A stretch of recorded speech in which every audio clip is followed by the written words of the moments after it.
Sometimes success is merely hanging on when others would let go. Not doing anything spectacular or out of the ordinary. Not leaping a mile or jumping over a mountain. But simply carrying on. Thomas Edison has a famous quote that's really stuck with me over the years. He says, "Many of life's failures are people who did not realize how close they were to success when they gave up." Right? How close they were to the finish line when they turned their back and said it wasn't worth it. It's really an interesting thing to grasp. Right? Success is seeing what others can't. It's believing when others don't. It's taking the abstract, those visions, those pictures in your head, the make-believe, and finding the courage to make them real, bring them to life. It's this constantly evolving process, and it grows a little bit every single day. Sometimes we feel that progress, we feel the momentum, we do something big and it's exciting. And sometimes the progress feels small. And then there are times when we get knocked down and we don't see it at all. We feel like because we weren't validated that we lost, that we failed, that it wasn't enough. We forget that's part of the process, that progress is a journey. And it goes when you go, and it stops when you stop. Just like that famous Dalai Lama quote, right? The only way to fail is to quit. Period. No one ever stops because they can't. They stop because they decide to. They stop because they see that huge mountain and they think that's impossible. They forget it's only made of little rocks. They stop because they get so disheartened by the distance of the finish line that they forget it only takes a collection of little steps to get there. You don't have to leap the entire distance. You know, I've been there, right? This is me speaking from experience. It took me years to figure it out. And even now, life is rapidly evolving. I've poured my heart into things that, let's be honest, no one cared about. I've invested in opportunities that fell apart right in front of me. And each time it felt like the end of the world. You know, I've been lost. I've been unsure. Gotten up after things didn't go as planned, and it felt like a loser. I had to look myself in the mirror and pick myself back up off the floor. But there's one thing that I kept doing that I never thought twice about. And that's continuing on. Whether life lifted me up or it beat me down, my plan for tomorrow was always the same. Get up and try again. Keep going. And as I sat down this morning with my pen and a piece of paper, I thought, what's the one thing I would want to be told if I started out again? What's the one thing that people need to hear most? And it's to simply keep going. Keep taking steps. Because one day the world will start to make sense. And you'll look around and you will be thankful for one thing. That when most would have stopped, you didn't. When the world said no, you said yes. There is nothing so powerful as a soul that refuses to back down. See, persistence is not an important thing or an essential thing. It's everything. So live as to see. Not what can be lost, but what will be gained. Find that light in darkness, even if it's a flicker, even if it's a spark. See, every loss makes you a little tougher, and every instant of sadness uncovers something beautiful. Every moment of fear teaches you to be a little braver. Every broken heart opens the door to a new connection. Instead of doubting yourself, feeling inadequate in life's darkest moments, know that you need what you are going through. You are uncovering the little victories hidden in plain view. So when the world feels like too much and your patience is thin, be stronger than that voice in your head begging you to think small. Stand on every experience, the good and the bad. Let it elevate you to a beautiful tomorrow.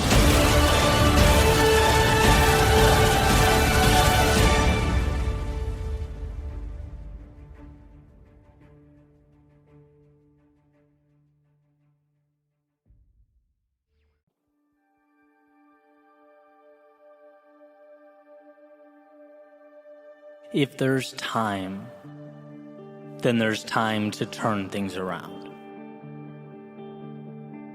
If there is a tomorrow, then there is hope today. The only have-to-be's in life are the ones we prop up and adhere to. And how interesting that oftentimes we don't even realize we're the ones holding them up. There's a simple question that I like to ask as the sun comes up and the coffee brews. Am I living today like it's an obligation or something more? Is it an automatic continuation of the past or a methodical move towards a future that lights me up? And these aren't small distinctions. Right? I've lived both ways. I've felt what it's like to feel both. I remember going to work and joking around that a flat tire would be a real treat. That's not accountability. That's not control. That's essentially living life as a jellyfish floating along with the tide. And while the lack of required output, innovation and planning may have felt like a win in the moment, or a burden lifted off my shoulders at the time, deprived me of that which resides in the soul of every human being alive. Purpose. Personal agency. See, you can only go so far, so long being the spectator of your own journey. You can only go so long looking out the window before you wonder just what it'd be like to be behind the wheel. When we put our actions up against the question, why? It astounds me how many things are done because it's what we've always done. We act like we're expected to act, think like we're expected to think, see who we're expected to see. But expected by whom? Some of my greatest breakthroughs in life emerged after being asked why by people I look up to or respect. Why have you accepted that? That's your income? Okay, great, but why? That's how you spend your day? I see. How come? And when one is tasked with looking at their own life through a magnifying glass, some hidden truths always emerge. It shines a spotlight in the corner of the room, illuminating those shadows where one can, if they look hard enough, make out the wolf in sheep's clothing. That is the phrase, because that's how I've always done it. We get in life what we accept. We are what we allow ourselves to be, and if we don't ask ourselves which mountain is worth climbing, which ocean is worth crossing, we simply float with the tides. We're at the mercy of the winds. We forfeit the mastery over our own lives that awaits if we're willing to take that wheel and navigate. So here are a few things to take with you. First is you are bound by nothing. The parameters you exist between are of your making. You can get in that car and drive. You can walk away and begin something new. You can entertain that vision that's been conveniently tucked away in the back of your mind. Understand that to not go is fine, but it's a decision. And perhaps a decision you'll wish you made differently. And second, difficult today liberates you tomorrow. It's easier to observe. It's easier to say how you wish things were. After all, stepping out into the fast-paced, chaotic world is tough. It's scary, it's unpredictable, but it's where you find yourself and the path that's calling your name. It's beyond the pins and needles, emerging as one jumps into the cold water, that they're able to find that evolution. If there's time, then there's time to turn things around. If there is a tomorrow, then there is hope today.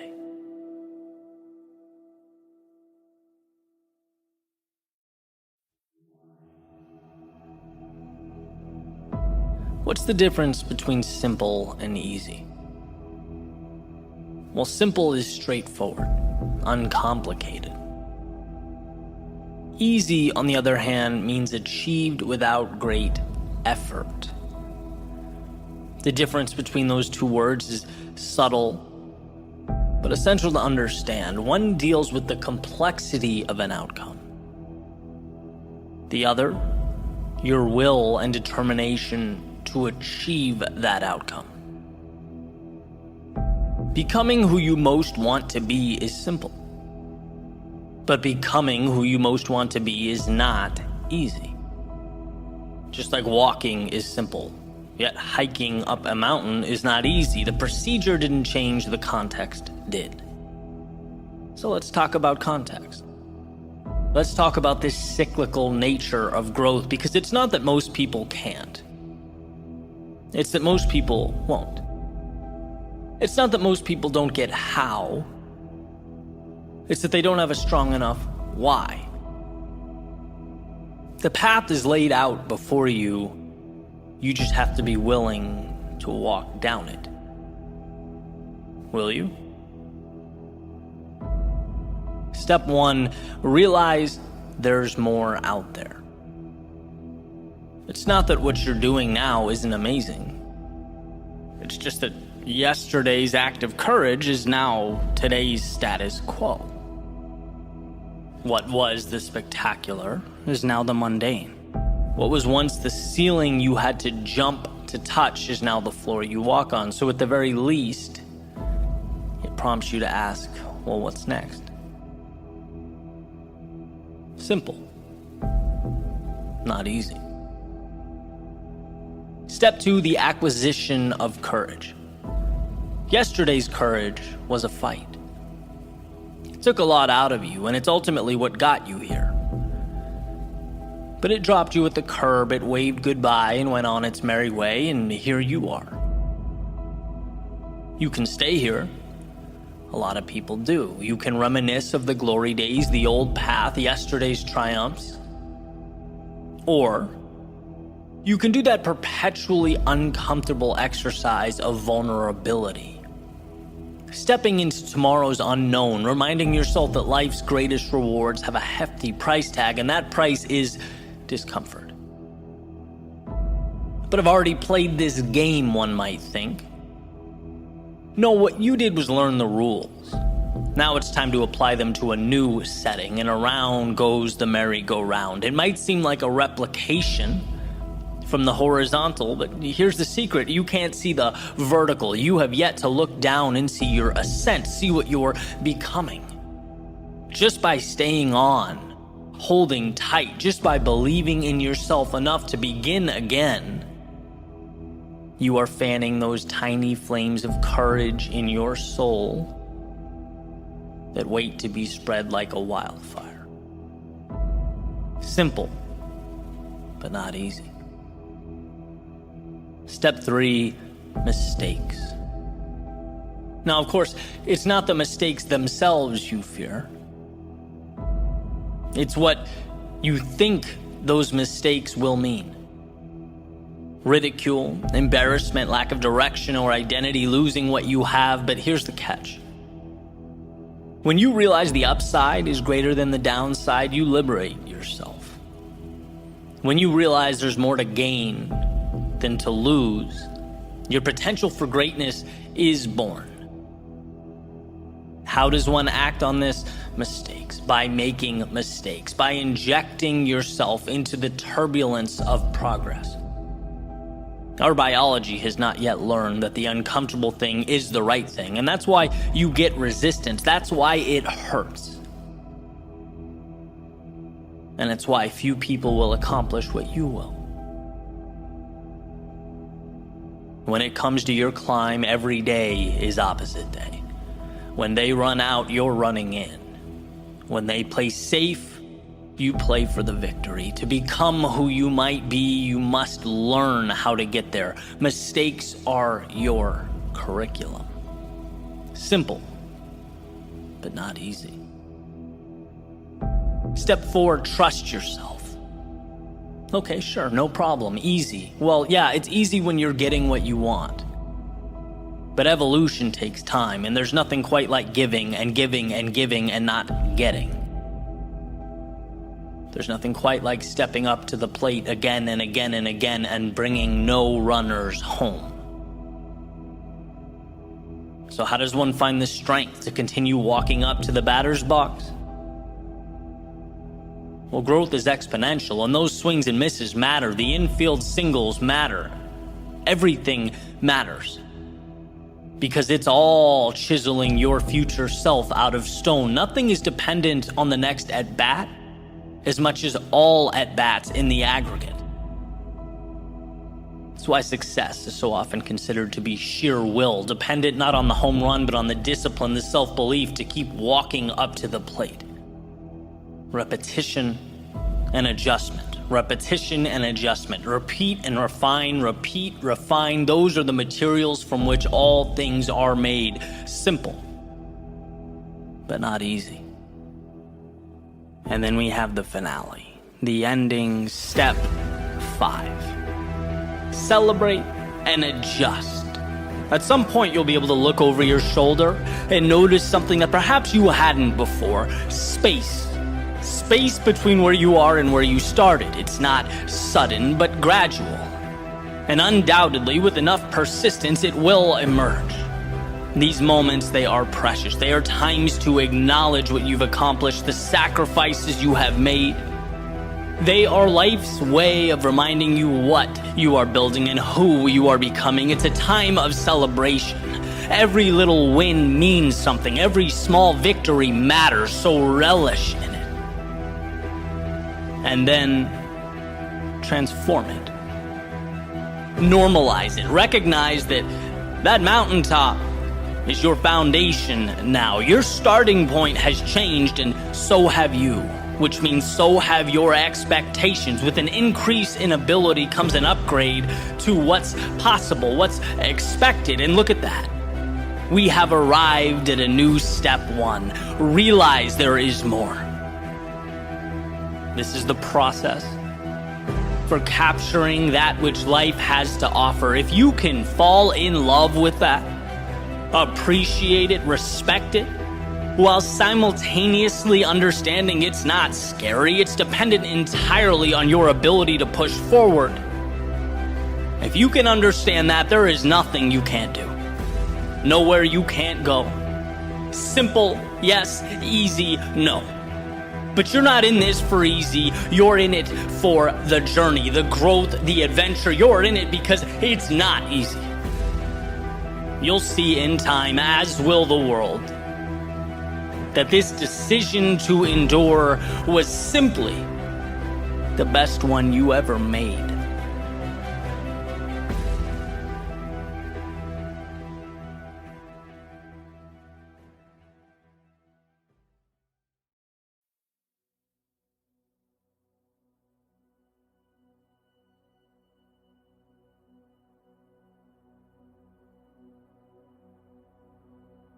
The other day I woke up with a plan. 3 things I had to do. So I wrote them on my whiteboard. They were essentially my objectives for the day. But it ended up being one of those days where things didn't unfold the way I anticipated. And for a variety of reasons, curveball after curveball, with some sloppy decision-making sprinkled in there. Eventually, morning became afternoon, afternoon became evening. I found myself exhausted and looking up at a whiteboard that was showing me I had accomplished none of the things listed. And I hate that feeling. Having clear objectives and not meeting them. Right? And so after dinner, I got a phone call, and I found myself talking about how I fell short, getting it all off my chest, letting it all out there. And I got that reassurance that I wanted without even realizing that I wanted it, right? The voice said back to me, Eddie, this happens. It's not a big deal in the grand scheme of things. No one's perfect. You put a lot of pressure on yourself.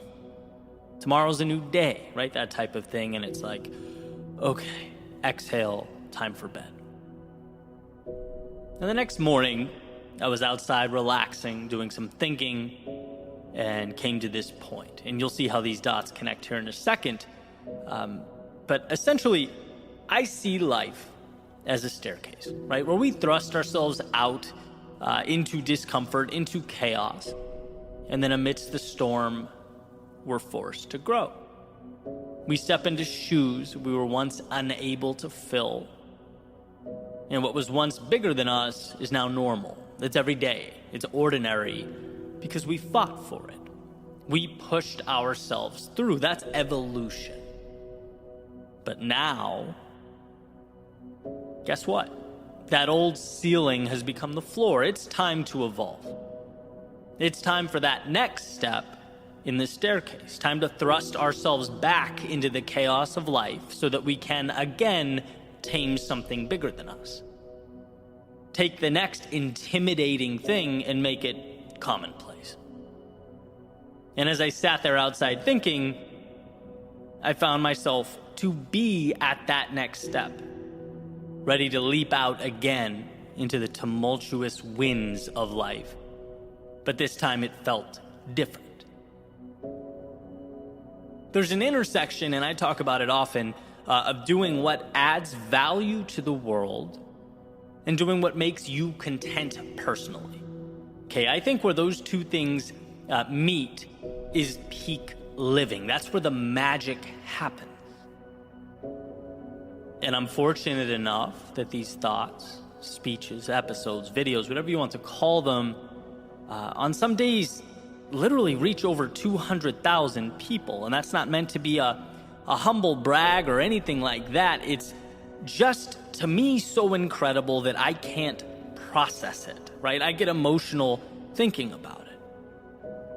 My dream is to add value to other people, provide that little lift that might help someone look at their own problems differently, maybe see a path when before they were unable to. That's what it's all about.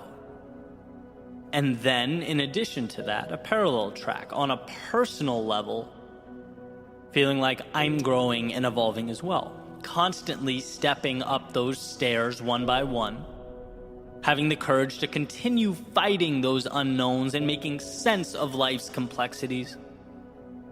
That's why so many of you are on this journey with me. And so as I looked up at that next step, and it felt bigger than it ever had before, I knew the task needed to be bigger than it's ever been, which would require of me one of the biggest changes I've ever made, and that scared me to death, knowing that in order for something to be born, something must die, something must be left behind. I'd been stepping forward for years, and thank God for that, but now it was time for a leap.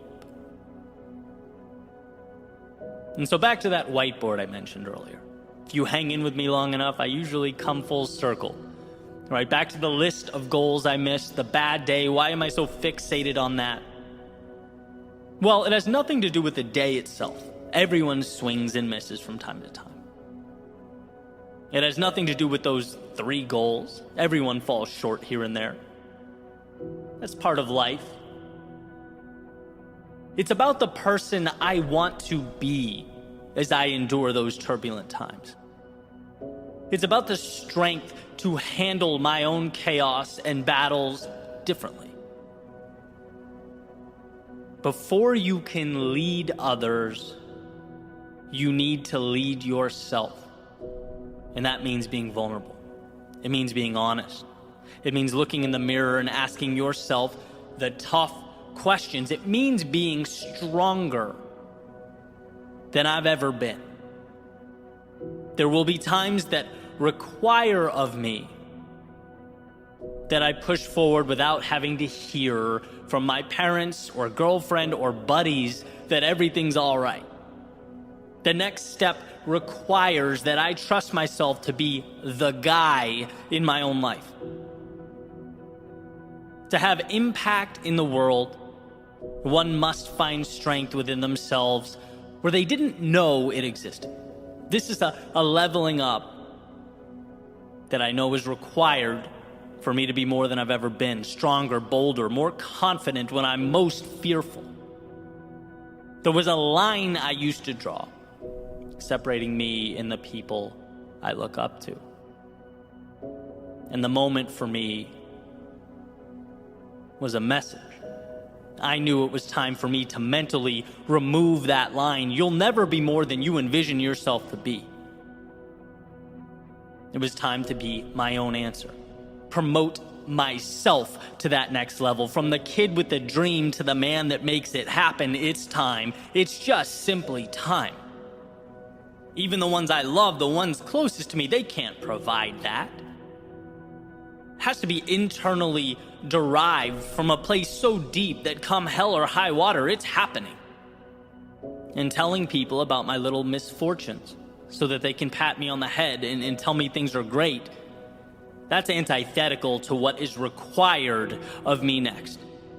There is a level of courage and strength and excellence in all of us that lives at the bottom of this abyss that we must pull up with everything we have until it becomes intertwined with who we are and where we're headed. And as I sat there, I knew it to be true. I couldn't help but feel that change was about to happen, and it would stem directly from how I see myself. It would be the product of who I knew myself to be. And so now, most importantly, I present this question to you. Are you at that next step? Are you looking at a chasm that must be crossed? Where all your little decisions, all the courage and discipline and strength that you utilized to get here, that has positioned you for this moment, is it telling you something is next? Is it time to dig deeper and be more than you have ever in your life been? And my example, by the way, was not about holding in our problems or dismissing those around us. Asking for help when we need help is courage. The small circle we surround ourselves with is a direct reflection of who we are. No, for me, it was about being the type of person who trusts myself to weather those storms. About moving with greater conviction. Graduating from going to be to is currently. That whiteboard, that phone call was the turning point and nothing more. And my example may fit your life like a glove. You may think, wow, that's exactly the lens I need right now. But maybe it's not. Maybe your situation is a little different. Maybe the road you're on is newer, less traveled. Maybe it's the courage to take that first step, to play the student perfect. Because whatever it is, as you look up at that next step, what matters is that you know in your heart and soul that you have what it takes to become that person. It's not bigger than you, it is you. Someone once told me that the world will not believe it until you do. So believe. Believe it like your dreams depend on it, because as it turns out, they do. As it turns out, everything about your future is make-believe until you breathe life into it. Look around you at your current reality. Remember that it is a product of what you've allowed, and that at any time you can up the ante. Climb the step, reach a new level. You have it within yourself to do that. Just give yourself permission to be that person. And it will be scary. It's going to hurt at times. But let's be that vulnerable. Let's show the world what we can create when we move into it as though it's ours. As though destiny isn't assigned, but written, one beautiful act of courage at a time.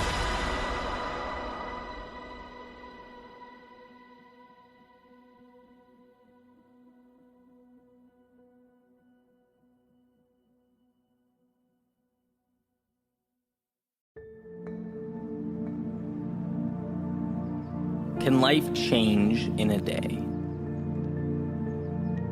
Well, what if we made today a day of action, of being decisive, of promising ourselves that our goal or objective is to make a single move, however small? What if today action is king? And we live by the notion that whether the result of our courage is good or bad, whether it's the result we hoped for or the one that we didn't, at least now we have something to work off of. And that means we've moved beyond where we started. What if today we live by the notion that a vision can change our lives? But a vision without that small step is powerless. And today we take that small step. It's easy to forget how good progress feels. How incredible it is to know that we're moving towards something meaningful in our lives. Something that we chose, that we're building. We had the courage to break life down so that piece by piece we could build it back up. We are our happiest when we are progressing. We're designed to map out the unknown, unexplored territory to make it our own. We're not just flesh and bone, but travelers with godlike capability of seeing that which is not yet there. And with an idea and courage, there's nothing we can't do. And that's why when we stop seeing infinite opportunity, when we pretend that settling is okay, that the status quo is enough, we know deep down in our souls that something's missing. We need the next door to unlock. So today, let's find just one door that we can open. Remind yourself of the shock wave that goes through your system when inspiration guides an idea and progress turns that idea into reality, because momentum connects every aspect of life. Not hitting the snooze button can mean seeing the sunrise, which can mean you read 3 pages in a book you wouldn't have read, which could mean your day improves, which could mean you make a call that you've been meaning to make, which could mean a dozen wheels start turning, not because you did everything, but because you did one thing. Today can be the day that changes your life.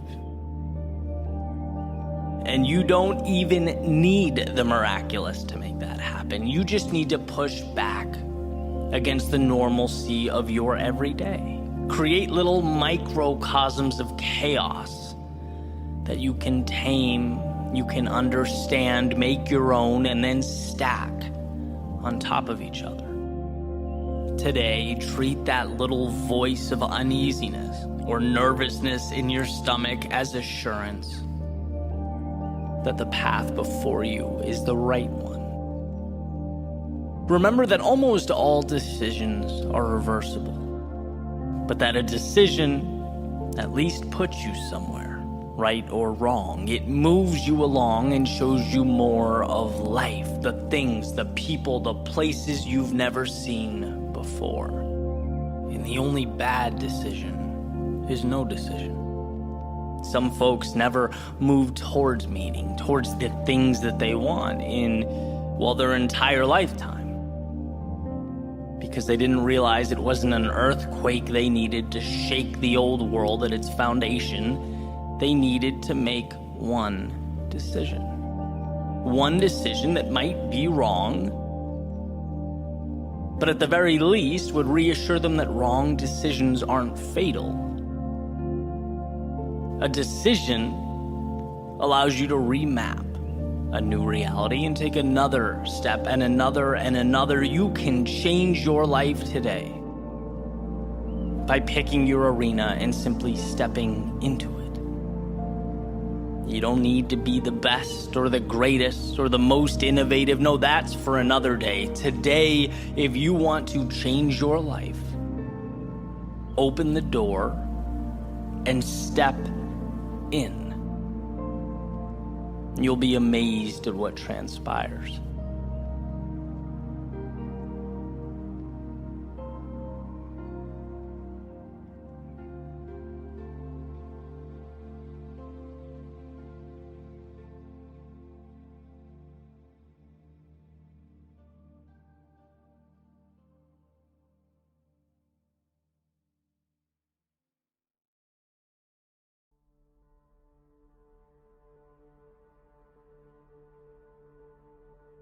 Why is this battle you versus you?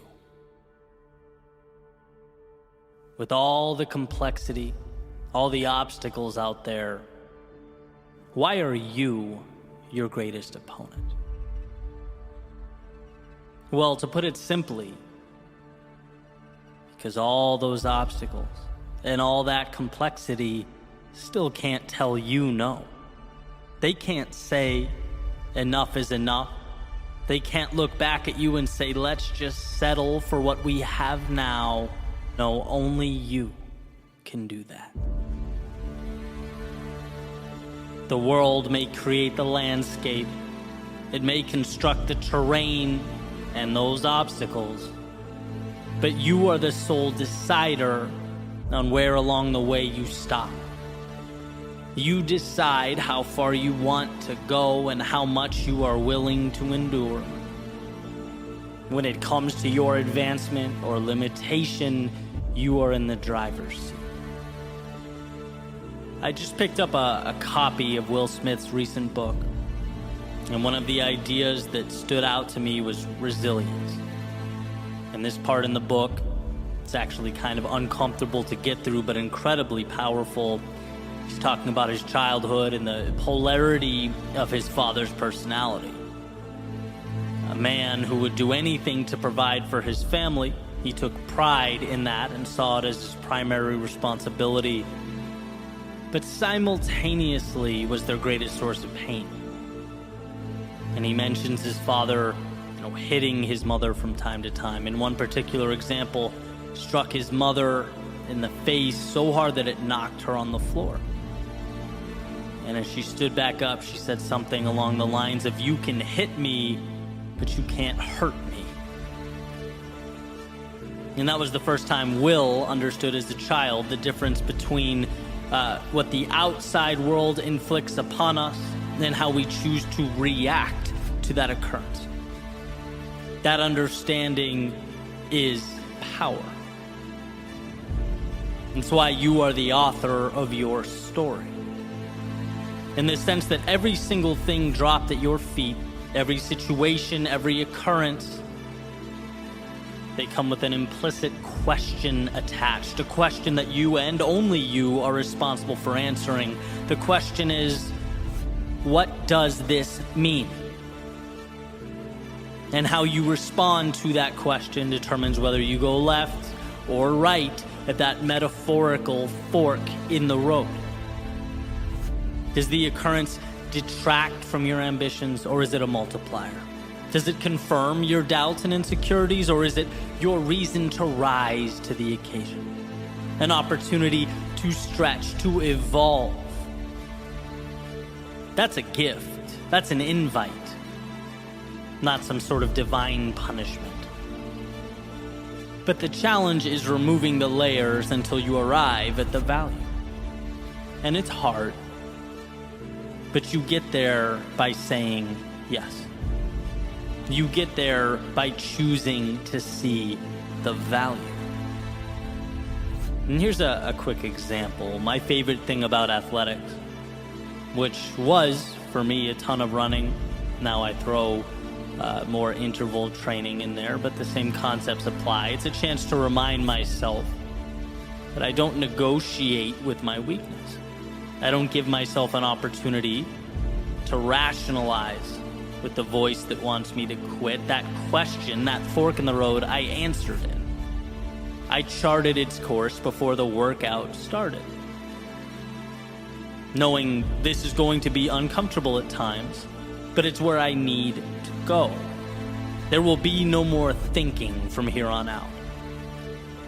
And so today's workout, for example, switching deadlifts, burpees, to squats, to core, you don't think. You see the next requirement, the next task, and you simply say yes. You don't need your mind for this. In fact, you go before your mind even knows where it's going, because that dotted line has already been signed. And that was the breakthrough for me. When you separate what you have to do with the hurt associated with doing that thing, you free yourself. After all, what's there to hold you back if you can't talk yourself out of doing things? See, we tend to think our greatest adversity is the pain, or the confusion, or the unknown. But it's like, no, those are the byproducts of doing anything of significance. The adversary is the voice that begs you to slow down because of those things. And if you can figure out in your own life how to create space between the two, how to separate the task and the discomfort often brought about by the task, there's nothing that will ever be able to slow you down. And look, I'm not saying that you walk around without ever utilizing the power of that brilliant mind you possess. One's ability to think is everything. But what I am saying is there is a time to shut it off. There is a time in which, to avoid overthinking, we simplify. Action, reaction. One more mile, okay, end of story. 1 minute of jump squats next, roger that, period. It's taking the emotion out of the process, refusing to leave the door cracked for the inner dialogue that says, hey, maybe you don't do this. Maybe you slow down. Are you sure you can handle what's next? No, all of that is tuned out. It's assignment, go. Next, go. Next, go. You know this is the right thing. You did your thinking before grabbing the sword, shield, and stepping into the arena. Now guess what? It's instinct. It's doing what has to be done. And what has to be done hurts. And look, you didn't have to accept that. You didn't have to step in. You could have stayed home, but somewhere along the way, you looked in the mirror and said, the difficult path is the one with the value. And now here you are, face to face with hungry lions, clashing swords with your adversaries. There's no turning back now. Now is when you parse out pain from the objective. The pain is now part of the audience. It's not with you or in you, it's watching from above as you do what you came here to do. So yes, those swords clash, but the eyes remain focused on what's ahead. And yes, those lions roar, but that's background noise. When you simplify your world into objective and action, objective, action, objective, action, there is time for nothing but forward progress. And sometimes that is all that is required of us. In the face of adversity, in the face of pain, self-doubt, in the face of discomfort, can you break your world down into nothing but one single step forward? One more set, one more rep, one more session, one more attempt, just one more. No rocket science, no negotiation. There's nothing to figure out here.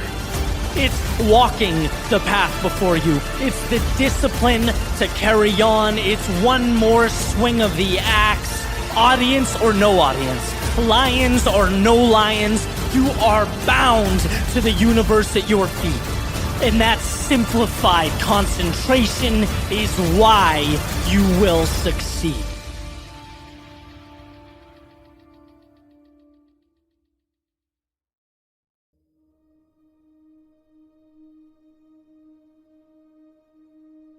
The road to this moment wasn't an easy one.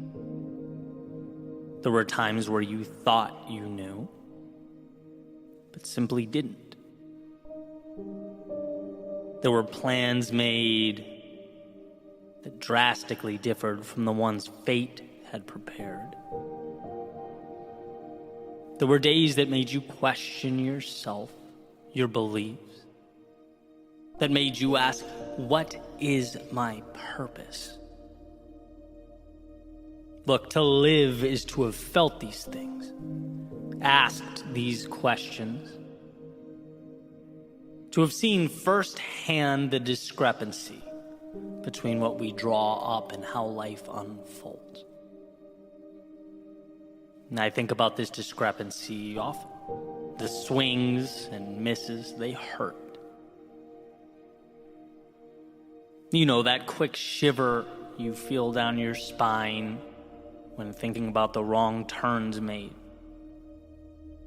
The tugging at your heartstrings when reflecting back on things said, or perhaps worse, left unsaid. It's easy to get lost in that feedback loop, letting the past dictate the present, letting yesterday define today. But here's what I've come to see as the truth. To experience the things that make life beautiful, we have to be vulnerable in a way we otherwise wouldn't. Open ourselves up to an unknown that, we could have skipped altogether if we really wanted to. All that pain, all that hurt the past provided could very easily be the reason you shut down, the reason you play small. That hell you walked through could be your justification for never stepping out into the chaos of life again. That would, at first glance, appear to make sense. Seem ideal, even. But that pain could also be the reason you look around you and say, after all that, after experiencing everything life threw at me, I'm still here. And as I stand here now, I'm looking out at an array of possibility that is infinite. I'm equipped with an understanding and a worldview that was once foreign to me. I'm armed with a perspective that has changed my life for the better. By stepping out into the often dangerous, brutal, unforgiving world, I have elevated myself. And that has made all the difference. And while it may feel intuitive to run from a reiteration of yesterday's pain, it's wisdom that urges us to instead use that pain as a multiplier. The key to something more, something miraculous. Not to cower because we once endured it, but to stand tall because we overcame it. And that's what we often miss. We can think back to the adversity, sure, but we're often unable to see how that adversity shaped us. Our own strength, it's never going to scream out at us. It's never going to let us know it's there. We have to take the time to acknowledge its presence.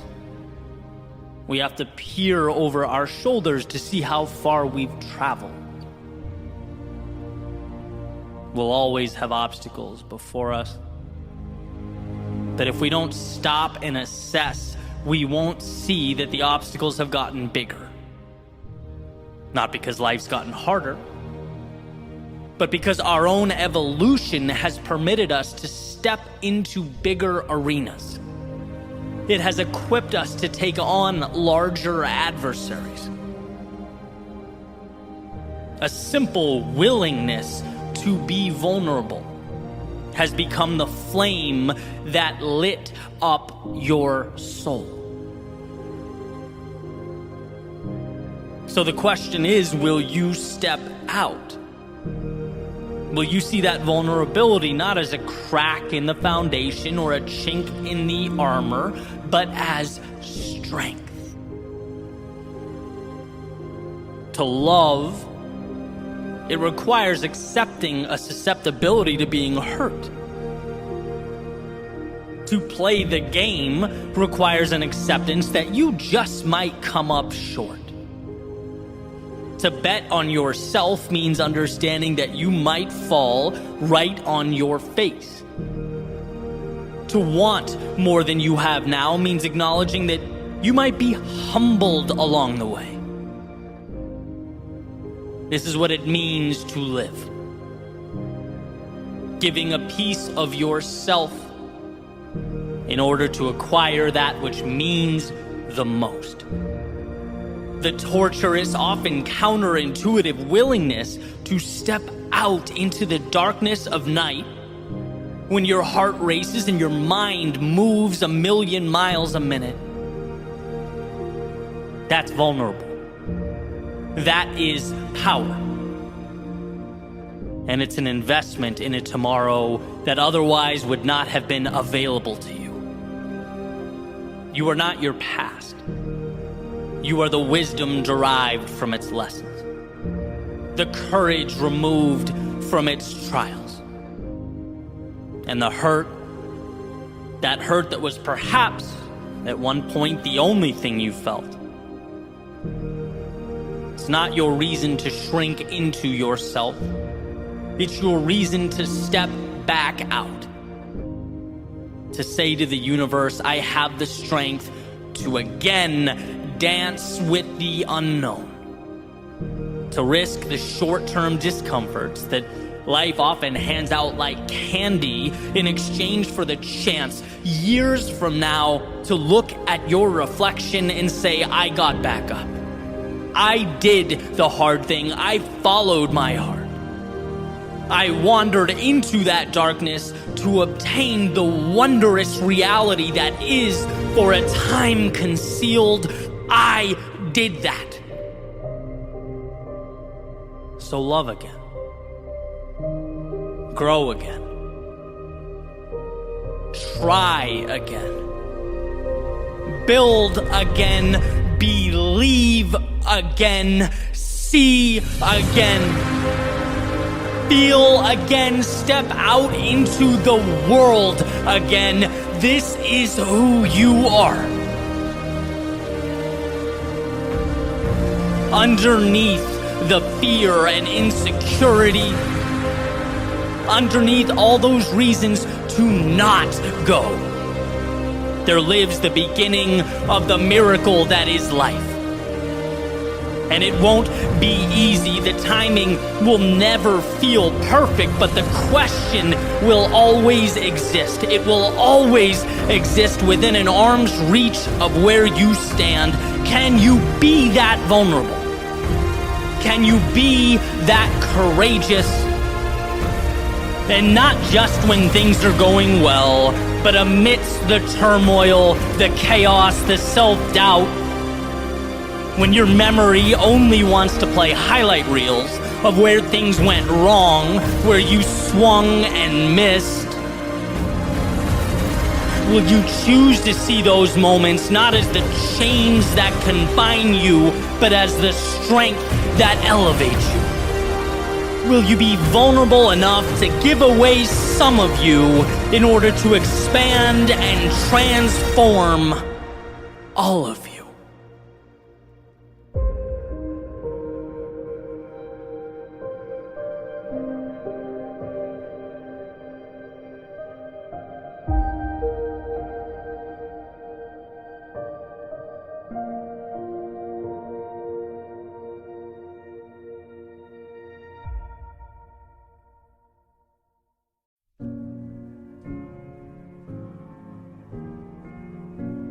When our backs are against the wall, we're forced to become more.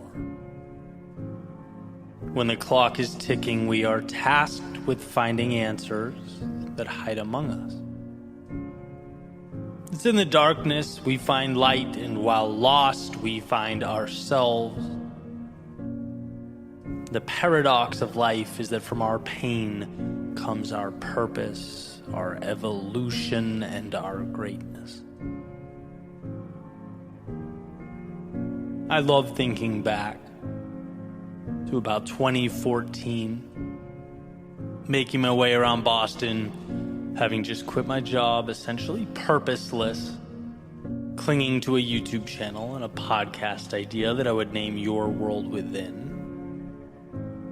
And why? Why do I think back? Why does this mean everything to me? Well, because at the time, I knew nothing. I understood nothing. Nothing about speaking or media, audio, video, nothing about running a business. But more importantly, I knew very little about life and what's truly required to progress in a world with infinite moving parts. I didn't know that my lack of understanding is what made everything feel overwhelming and complex, and that it was up to me to simplify. I didn't know the extent to which I'd have to befriend failure. And that was the most eye-opening realization. Because when you gravitate towards a risk-free existence and you box yourself in, as I had for so long, of course you don't get the upside, but you also don't fail as dramatically either. You know, life was a simple game of cause and effect. Do work, get result, not much room for more than that. And so stepping outside that box in the way that I did changed some rules. I learned some things. First, you can spend time on something, you can exhaust energy on something, and get nothing in the short term for your efforts. And I mean nothing. Unless you count getting your pride stomped on. Unless you count your friends disappearing when you need them most. Unless you count self-doubt and a constant worry about not amounting to anything. I mean, these are very raw, very real human emotions. They tend to arise when we start something new, but in them is also the power. This is where the light bulb turns on and the path emerges. It's where I learned that we only get what we want when we endure what we don't. And what a foreign concept when you think about it, right? It's like, Eddie, take this mic, go stand in front of this audience and pour your heart out. Your knees are shaking, chest is pounding, but dude, trust me, it'll be good for you. And funny enough, it was. It was because the fear in my stomach became the indicator that something new, something exciting, something more was around the corner. Like Pavlov's dog hearing that bell, Anytime the fear kicked in, I could feel myself getting closer to something meaningful, to a higher version of myself. The pain is an invite. The sheer terror, and let's face it, that's what it feels like sometimes, it's an upgrade. Disguised as the monster that you think you should be running from, when it is, as I recently mentioned, the adversary you should befriend. We have to change our relationship with discomfort, because our initial understanding, the one that comes stock in our minds, is never sufficient to build anything of significance. Its default setting is to preserve the now, not expand it. And so just like those stock speakers that came in my 1999 Ford F-150 when I was in my early 20s, let's rip it out. Let's customize. Let's upgrade the quality of the sound we hear and the things we say to ourselves. What an advantage it is to know that the hard things are what make us level up. To find that awareness. What a blessing that when life's difficulty startles and scatters the masses, you could be the one that remains. Standing tall, seeking out the advantage amidst the commotion. Every little act of courage becomes more and more meaningful, powerful. But we must lose ourselves to find ourselves. We must embrace our fears if we are to become courageous. We must fail in order to succeed. And sure, sometimes the price seems steep. But I promise, not going costs more. Wishing costs more. If onlys cost more.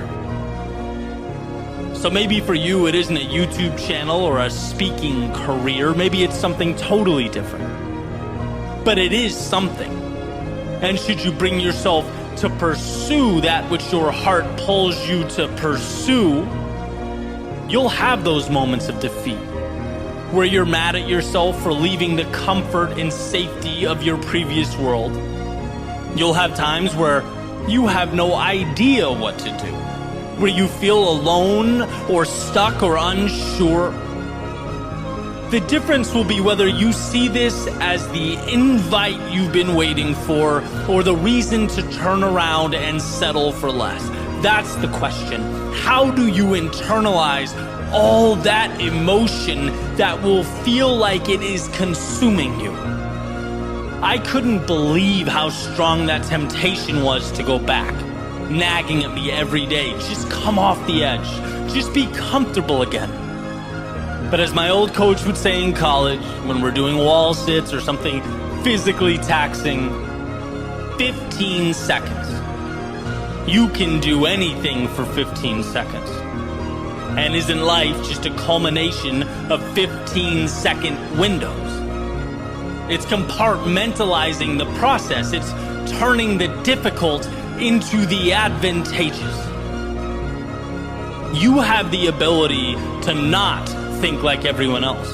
You have it within you to rewire your previous conceptions of the world, to see darkness not as your reason to hide from conjured up monsters, but as your invitation to become the light. Remember that the best way to be more is to have the courage to put your back against the wall. And you won't want to in the moment. There will never be a perfect time. But committing to that vulnerability will release from within you the power, the strength, the greatness that has been for so long tucked away. By moving into the chaos, you are simultaneously creating the calm you always dreamed of. You're realizing the possibility that just needed the door left ajar to make its way into your world.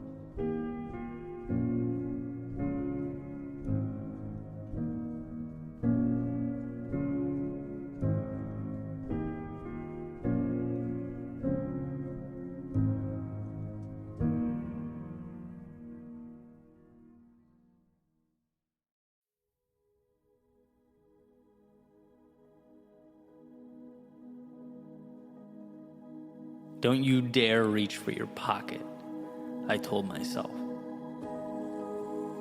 In fact, take that phone and go put it in another room. Shut your internet off, set your devices to do not disturb, and think. Please, think. You are losing yourself to distraction. Or as Cal Newport puts it, we're in a world that demands more thought, more deep work than ever before, while we all simultaneously become more and more incapable of that focus. And to me, it feels like more than a chuckle at our outrageous screen time or a self-deprecating joke about how reliant we are on our phones, the dopamine hit. I think it's antithetical overall to what we need, to where we find our purpose. Which is a dichotomy that's frustratingly true with so many things. Like that balance. For me to have a digital business that means so much to me, that I'm so proud of, but also tiptoeing around that same digital world like it's a hungry lion capable of devouring me. Like that's a real feeling. It's water that's foundational for life, but in too large a quantity will kill. It's the sun that, while integral and responsible for this planet as we know it, also has no problem ending, anything that's too openly exposed to its rays, to its heat. There's always a sweet spot between too much and not enough. Right? That happy medium, that intersection is why we're all here. Because when I don't take time to deeply think, when I lose the big picture, I remain in a cycle of routine. And sometimes that's great, right? Morning routine is great. I don't really have to think about it. I'm programmed. Things like driving a car, as Duhigg explains in The Power of Habit. Your foot stepping on the gas. It's involuntary, and thank God for that. But one must be able to step outside that loop and ask the big picture questions. We have to make time to at least roughly chart the course. And it'll change. Life will present its obstacles, but we'll have at least parsed out what matters and what doesn't. When life is all habit and reflex, when you've lost the ability to examine the self because 1 minute alone with your thoughts is agonizing, well, you won't be able to see past the surface of who you are and what you're capable of. I want to be clear here, this is not me complaining about perhaps the most prosperous society ever to exist. This is me saying, there are some dangers that we way too easily overlook. That when you outsource your thinking, you outsource your future. And it's not hard to fall into that trap. I just referenced the book Deep Work a few minutes ago. I think it's one of the most important books someone can read in this day and age. Cal Newport talking about separating ourselves from distraction.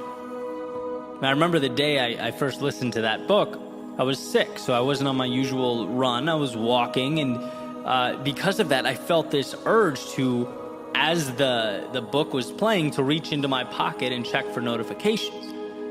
And it was eye-opening. It's like we are scared to completely immerse ourselves in solitude. But solitude is where we uncover so much. Silence is where we hear what our souls have to say. It's where we understand who we are. My favorite Joseph Campbell quote, "The cave you fear holds the treasure you seek." And man, I hate to say it, but I think being alone, even for a short period of time, is that monster lurking in the cave. The one we're scared to confront, even though it's what we need. Solitude is the demon we are consistently masking in a constant influx of media and small talk and DMs and emails. That stuff has its value, but it's not real in the sense that I find it disconnected from purpose. So here's something that I've been doing, and I would suggest that you give it a try. It's been certainly helpful in my life, and start small, even if it's 15 minutes, but take a walk by yourself. No phone. And it's challenging at first because, you want to be consuming something, even if it's, educational, valuable, still, right? No phone. Solitude. Think about life. Think about who you are. Think about what you've always wanted and where your current reality aligns. Think about how much you have and how lucky you are. Think about any or all of these things, but think. Let your mind go where, amidst the push and pull of life, you don't often let it wander. For example, some thoughts from my walk today, some of it random, sporadic noise, some of it more valuable than others, but all of it valuable because the process in its entirety is valuable. I spent some time thinking about the week ahead, the things I'm excited about and how to prepare for them, and realized one of them I didn't want to do. I then had that debate with myself, well, do I not want to do it because it doesn't align with my goals or because it makes me uncomfortable? Came to the conclusion that I think it's the latter, so it's staying in my schedule, but I'll reassess. I thought about Florida. I consistently think about how lucky I am to be down here after living in so many cold places.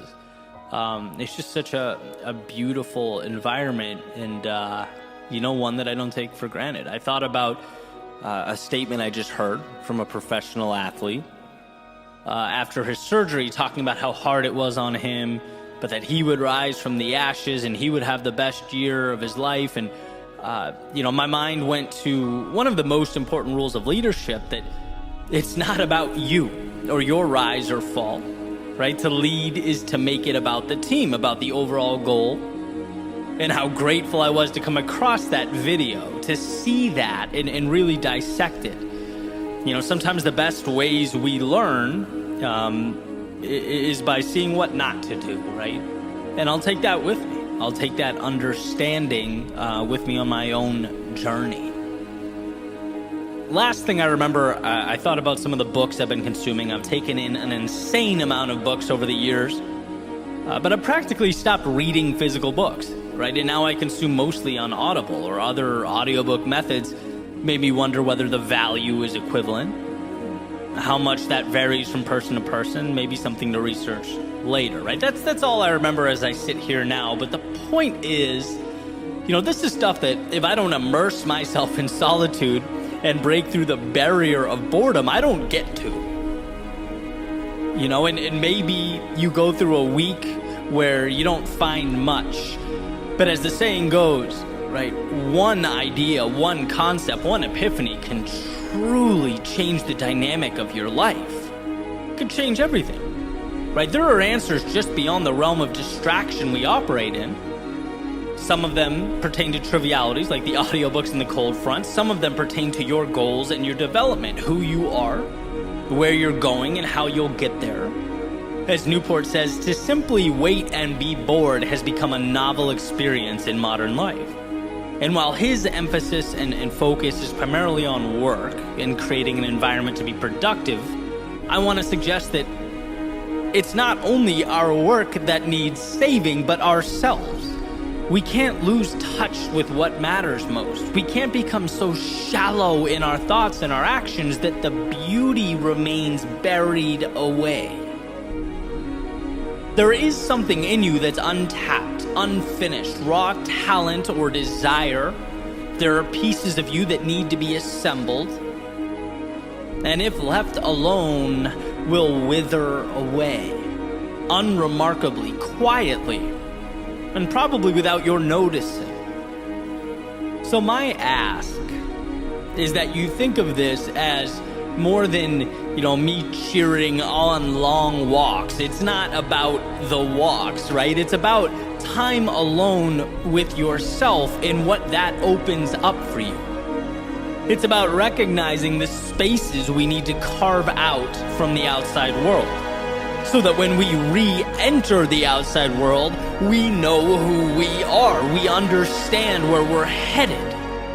We don't go where the wind blows. We are able, as the saying goes, to adjust our sails to get to our destination. All you need is more time with you.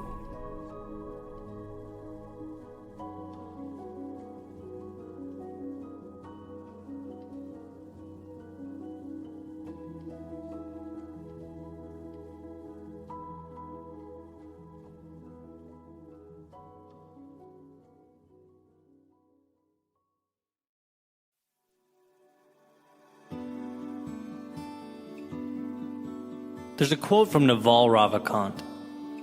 He says, "The closer you are to the truth, the more silent you become inside." Found that interesting. Got an email recently from someone asking for my thoughts about their being overlooked for a promotion at their work. They say that they're dedicated, they work hard, they show up and execute. So what does the act of being overlooked mean? Well, like so many things, it's contextual, but let's play with it, right? What does feedback ever really mean? It means what you decide it does. Here's how I see the act of being overlooked, as this person expresses. Let's look at it as an iceberg, that rejection as a floating block of ice in the Atlantic, and the top, the piece that's exposed and above water, the smaller piece, is your chance to look around and self-reflect, to ask why. Where are the places I could strengthen myself? The gaps I could close and the spaces I could occupy. You know, disappointment, it causes us to self-reflect, and that can be a valuable thing. There are often tangible, quantifiable reasons we didn't hit the mark, and I think that top of the iceberg is our recognition that we have things to do, places to go, and what better a time than now to start moving in that direction. Now, the part of the iceberg underneath the water, supporting all that, there has to be a foundation of self-belief, of self-trust. Not only a hardness and understanding that you are not defined by rejection, but also a certainty that things will work out. That you might have to stumble, fall, even aimlessly wander for a set period of time. But when your focus is on a particular North Star and you are serious about it, committed to it, you'll find a way. And being overlooked in any capacity is not defining, because right now is not an end. You decide where the end is. And there just so happens to be a lot of space between that point and where you stand now. The vast majority of an iceberg exists under the surface, and that's valuable here, because I believe that the differentiator when it comes to success and failure is how one internalizes the process and their place within it. If you know you're going to succeed, if you are confident in yourself and who you are, then the little wins and losses along the way tend to mean less. Getting overlooked in any capacity is a nice little bit of feedback, but in the grand scheme of things, it doesn't hold the weight we tend to give it when we're less sure of ourselves and the process. So let's get back to the quote. The closer you are to the truth, the more silent you become inside. Well, here Naval is stating in one of his podcast episodes that the wiser someone becomes, the more quiet or stoic they become. Referring to the character that I allude to all the time in this podcast, the loudest person at the table, right? Always talking or seeking attention. Often this character is overcompensating for something. And that's what Naval is, in my opinion, properly stating. But I want to hijack the quote a little bit, because I think this applies to our own mental chatter as well. When we are sure of ourselves and what we're doing, the internal dialogue is reduced. When we believe ourselves to be correct and in line with our values and our vision, the mind tends to be calmer. And I can use this YouTube channel and podcast as an easy example. Right? I have self-belief when it comes to my ability to do this. I've invested years and years and believe that over time it's become a strength of mine. So when that inevitable negative feedback or comment comes in, which happens, right? It's the internet. I take it for what it is. It's the tip of the iceberg. I assess whether there's any value to be extracted, and if there is, I put it in my back pocket. But the point is, I then move on. Because underneath the surface, under that tip of the iceberg, there is such a substantial amount of self-belief and determination in the process that negativity, it means very little. It doesn't define me. And that's the point that I aspire to cling to. And conversely, as counterintuitive as it seems, I think we should be the same way with positive feedback. Right? Like when nice things are said, it makes us feel good and we should be grateful, sure. But the idea is the same. Examine, pocket the feedback, and move on. Because if we rely too extensively on good feedback for our self-worth and our sense of identity, it's going to be hard to avoid doing the same thing when the other stuff comes in. It's about having a vision and trusting yourself, right? This is not you versus the world. This is you versus you, and we can't forget that. It's a person committed, determined, on fire in their purpose, collecting data along the way to something greater. And look, sometimes that data comes in the form of being overlooked. It highlights ways you need to make yourself stronger and better. But sometimes it validates and recognizes your greatness, the value you're already adding to the world. Either way, you're moving forward because it's who you are. And as long as you tell yourself you're going to win, and those 2 feet underneath you haven't stopped moving, you're putting yourself in position to capitalize on all the opportunity life has to provide. You are going to see the compounding of all those steps you took. The ones you took when it hurt, and the ones you took when it didn't. When you were sure and when you weren't. When you had all the energy in the world, and when you barely got yourself through. All those times, they mean something. And it's the ability and desire to move forward regardless that becomes the determining factor. If you know that, the mind can be at peace. Life is happening for you, not to you. The obstacles become much needed information, and the victories further contribute to your momentum. It's all moving you closer to where you need to be. There's a saying by Steve Martin. He says, "Be so good they can't ignore you." And that's not a point, it's a process, an evolution. It takes time, it takes patience, it takes self-belief. But trusting that mountaintop you're chasing also comes with a great sense of security. That this epic adventure is yours and yours alone. It comes with discovery, growth, joy, sadness, and everything in between, but it is yours. And if you sign that dotted line, it doesn't matter if you are overlooked in some capacity.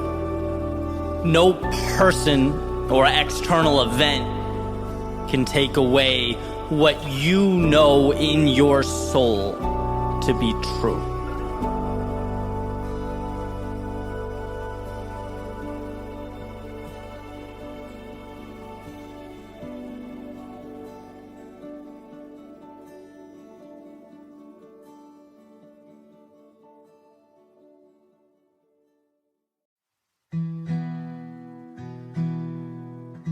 sometimes the inspiration doesn't come to you. No, sometimes you have to go out and find it. When it hurts the most, when the deck seems stacked against you, when the road to travel seems to be longer than you can endure. These are the times we're tasked not with waiting, but with creating. And those lows, they become highs because they force us to self-assess. To look around and say, I don't want to feel this way anymore. I'm done tolerating X, accepting Y, associating with Z, and so a bridge must be created to something. And your question is simply, what's that something going to look like? Here's what's interesting. Knowing what you don't want is often the beginning. It breathes life into a first step. Maybe you look up and you have no idea what step 2,000 or 3,000 looks like, and that's perfectly okay. You don't need to know exactly where you're headed, exactly what the top of the mountain will look like. What took me forever to figure out is knowing that here isn't right for you, wherever here is enough. Because it is the beginning. The engine that makes it all work. You don't owe explanations. Apologies aren't required of you. All you needed was that feeling in your stomach that more is out there, and perhaps you've been depriving yourself of it for a tad too long. You just need to leave scarcity behind and train your eyes to find the abundance you exist within. The other day I saw a quick interview Tiger Woods was giving. And I'm not really a big golf guy, but when the greats talk, I listen. And those who have been following him know that he's had kind of a rocky past, right? A very public, family situation to injuries, surgeries, a recent car accident. And you can only want someone like that to rise from the ashes, right? I feel like everyone's rooting for him to rediscover the dominance he once possessed. And basically in this interview, the interviewer's asking him about day one of the Masters, where Tiger played well enough to make the cut. He survived day one and was about to continue the tournament into the weekend, but it certainly wasn't the best golf he's ever played. And so upon reflecting on it, he says, and I'm paraphrasing, things aren't the way I'd like them to feel, but I've given myself a chance. And I love the way that sounded, right? Not just because it came from a man who's been metaphorically battling uphill for what feels like some time now, but because it's how we all reemerge from our adversity. It doesn't matter what happened yesterday. Your past, all of it, the ups and downs, the bumps and bruises, they've all brought you here. And if life is one giant tournament, you've made the cut. You get to play in your Masters. Tomorrow is coming. And it brings with it the chance to right the ship, to discover the undiscovered, to find yourself again. By showing up today, you've given yourself a chance, and that is the most powerful thing one can possess, a chance. I think too often we look at what we don't have. We spend our time focusing on the holes, the blank spaces, the gaps, instead of looking at the opportunity we've created to pivot wherever we deem necessary. The flexibility is the asset. but only valuable when we recognize and utilize it. And yeah, that can feel like a tall order when we are not at our best. When we're operating at a level that, let's say, is less than ideal. It's easy to see all the problems we're going through as supporting evidence that the world is bigger than us, that we are outmatched by life. But really, all these things that have come together to create our current state, they're nothing more than life providing you a chance, an opportunity to turn the page. A tiger, those lows, those setbacks, and perhaps even the personal anguish one would assume would accompany those things, they've given him the gift of now. And he recognizes that. Just like everything that has paved the way for you has done the same. It's created the conditions from which you can now grow, further evolve. It's providing a little nudge towards those things we need to do, but maybe sometimes drag our feet a little too long. So when the world throws you curveballs, how about seeing the situation as a chance to hit off speed, to step up to the plate and make something of what we thought was misfortune? When one trades, it's happening to me, for it's happening for me, you're presented advantages that were previously unavailable. They weren't there. And not because they didn't exist. They weren't there because they weren't recognized. Because perhaps you saw the very thing that could help you as the thing that would hurt you. But regardless, here you are. Sharpened by the mistakes you made and shaped by the lessons you learned, you are here. Not to relive the past, but to create a new reality, write a new chapter, walk a new path. You are here. And wherever next happens to be, let it unfold because you chose it. Let it evolve because it's who you are. Leave the stands and make your way to the stage, where sure, the stakes are higher, but so is the upside. I often talk about the power of looking over our shoulders at those highs and lows from time to time. Not because they have power over us, but because they have made us powerful. Look at all you've endured. See all that you've overcome, and for what? Well, to put it simply, for the gift currently at your fingertips. The chance to say years from now that sure, you lost yourself. Things became chaotic, confusing, convoluted. Maybe you were unsure. Maybe at times you even felt alone. But those times, the same times that could have kept you down, instead reminded you what you were capable of becoming.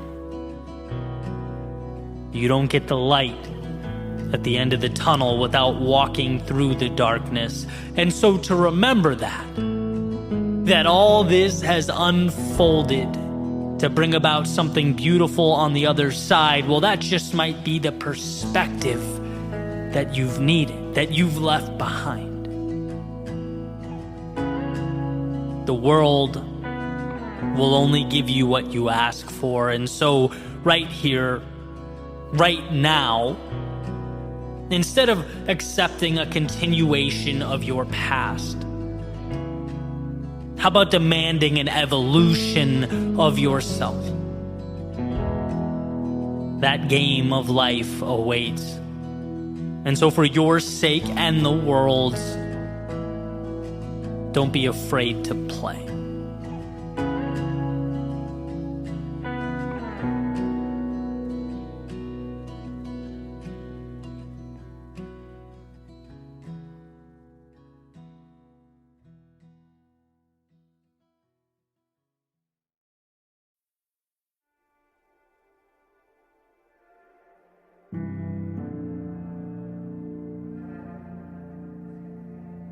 She had a picture framed on the table that said, "Make today amazing." Placed there to remind her just how much of life is a choice. How much we get to decide. It symbolizes that on our worst days, life hands us lessons. And on our best days, the highs of existence. During our low points, currency, and during our high points, the chance to cash it all in. Yeah, make today amazing. Because today's are few and far between. Today's are not an inconvenience, nor an obligation. Today's are what it's all about. Today is the big show. The answers we look for. The destinations we long for. Today is a place of dreams. That is, if you choose to leave room in your world for dreaming. Today is the beginning of wherever next is for you. A chance to see the new and normalize it, to stretch, to reach further out and pull impossible a little closer into your orbit. You can do that. And while one often can't control what they are given, they can control what becomes of what they are given. Like architects and designers engineering what will be and what the malleable world around them will become. When one raises their standards, life seems to accommodate. Because believing it means acting the part, means making the changes, means the external world makes room, means your identity is reinforced, and so the cycle goes. By making today amazing, you are making yourself more. Decisions are the beginning of all things. See, very rarely is the tool in and of itself the differentiator. It's the vision that pulls us through. And if you take something arbitrary, say a hammer, there's no way to, based upon its existence, determine what it will mean or what will become of it. A hammer can be an agent of chaos. It can smash and shatter and destroy. It can be the thing used to tear down. Or it can be what builds. It can connect. It can alter and redefine so that something, when all is said and done, is brought into an existence that never was. It was never the tool. It was how the eyes viewed the tool. It was the vision that designated the roles that made today amazing. And the reason we all need this reminder, as far as I can tell, is because the difficult things just so happen to be the meaningful things. Because we are fighting not against some little rule or idea we picked up along the way. We are fighting against our DNA, against thousands and thousands of years of evolution. Because the fear that kept our ancestors alert and alive now in a totally new world keeps us contained and our talents minimized. The approval of others that kept us safe and secure as we once traveled the landscape in small groups, hunting and gathering, well, now it keeps us needlessly looking over our shoulders and craving acceptance. The unknowns that kept us out of the dark cave with the predator living in its shadows now keeps us confined, looking out at life's potential through self-made windows. We need to be reminded to make today amazing, because those things are quite the adversaries. Because our default is to just let the ship sail. Our default is to simply survive. After all, that is the standard and the rule by which living things abide. Make it another day. But I believe you are more than a living thing.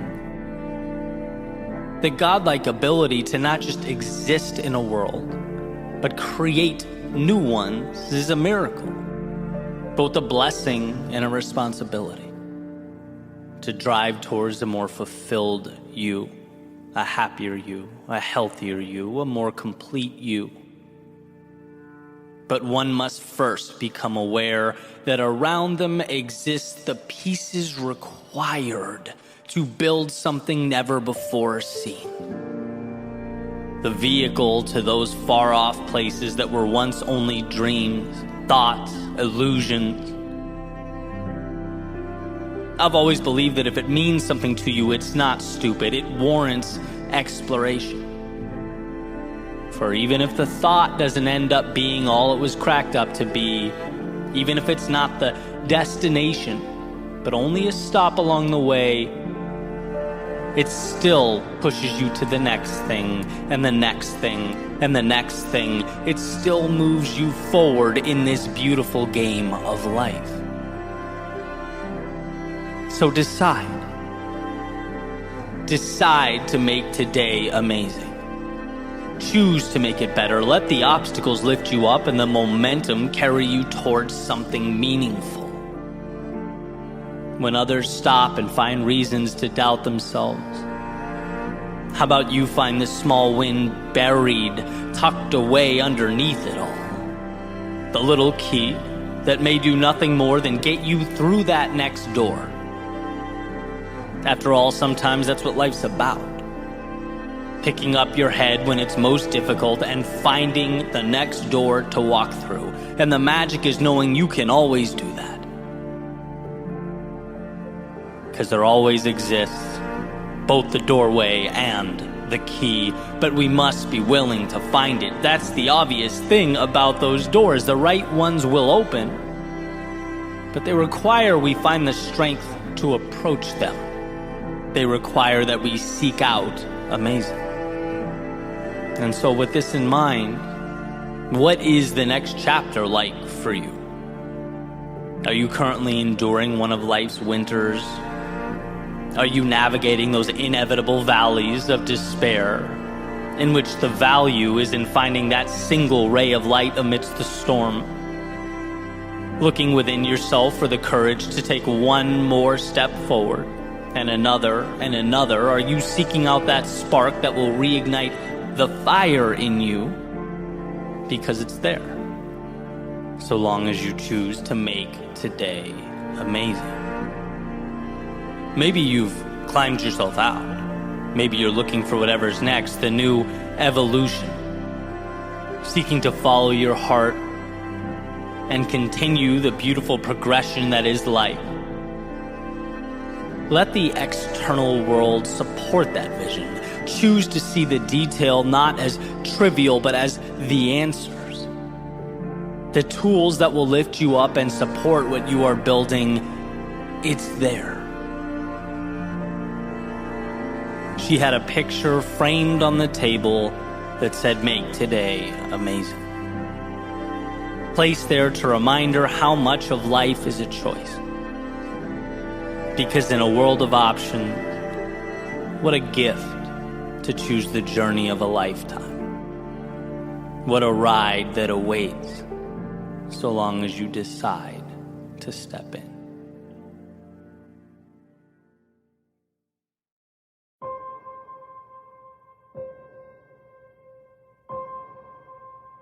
There's a quote attributed to Lincoln. He says, "Be sure to put your feet in the right place, then stand firm." The other day I was listening to Dan Carlin's podcast called Hardcore History, which, side note, is an incredible podcast. The guy's a brilliant storyteller. And as I was listening, there's a specific idea that I wanted to dive into, an idea that I believe if we make an effort to understand and fully commit to, is capable of changing our lives.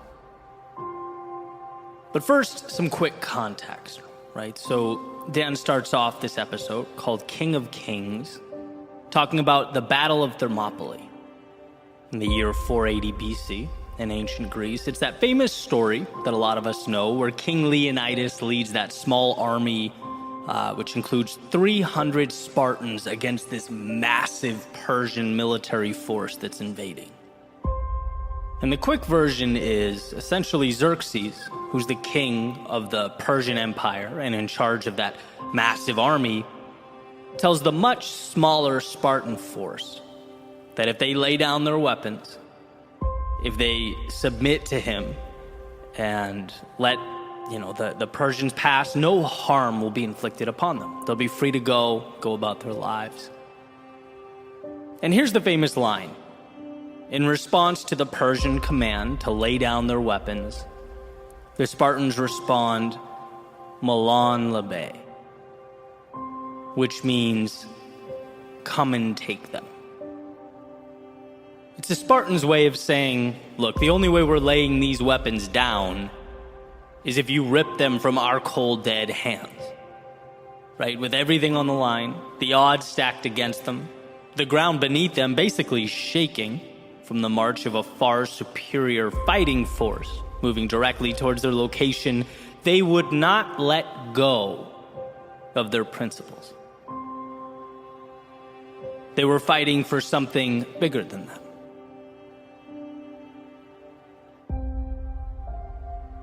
And I couldn't stop thinking about this idea long after I hit pause on the episode. I guess I was awestruck by the power of living life with that type of conviction. Because I know in my soul that's the North Star I should be gravitating towards. We all should. The strength to be unrelenting with regard to that which we care about. The aforementioned quote from Lincoln about finding the right place for our feet and then holding steady. With everything you have, all that you are, holding firm. I just couldn't get that out of my head.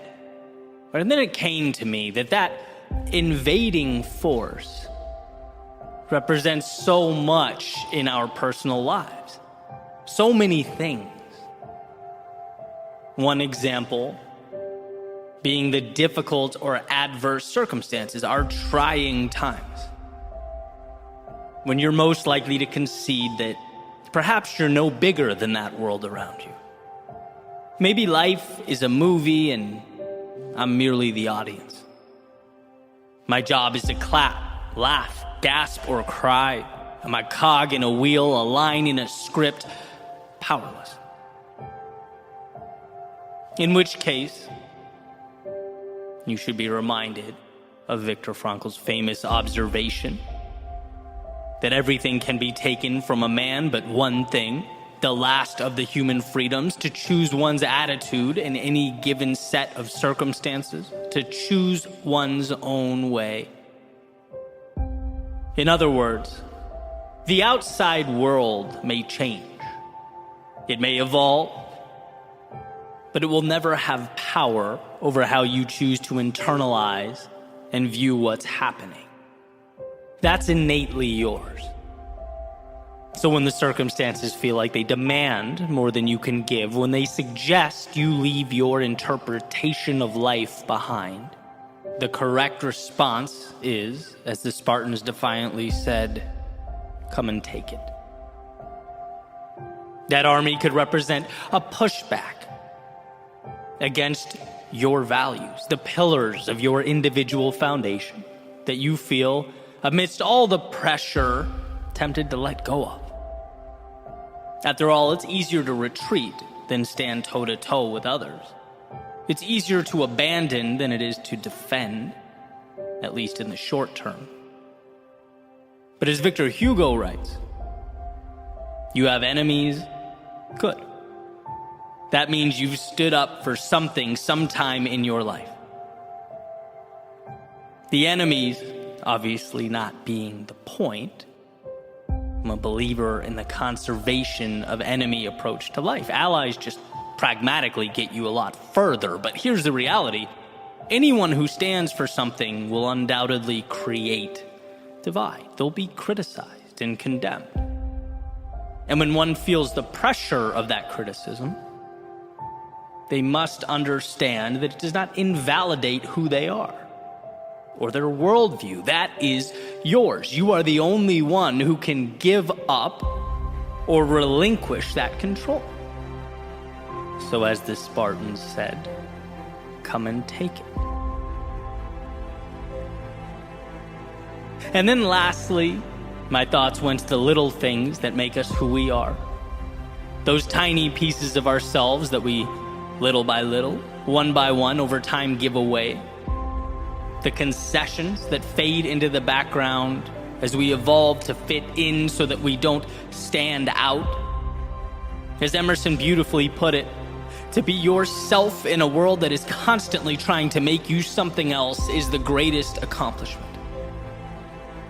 And so that attacking army just might be the universe attempting to mold you to it. Perhaps not all at once, but more like that frog placed in water and put on the stove, with the heat increasing so slowly over time that he doesn't realize the heat will soon overtake him. Externalities do not dictate. They are objects in need of meaning, and you are the architect here.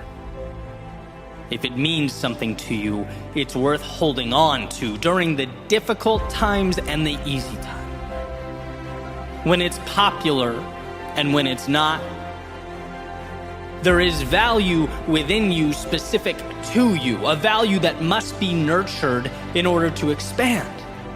Others can't and won't see that. The world around you may, even with all its complexities, seek to suppress it. But that flame is there. It's there and it's yours. And to anyone or anything looking to extinguish its light, come and take it. After all, what is a life if not one lived on your own terms? The goal is not to simply exist, but to define the plane on which you'll evolve, to devise your own parameters. Be yourself as that world looks to make you something else.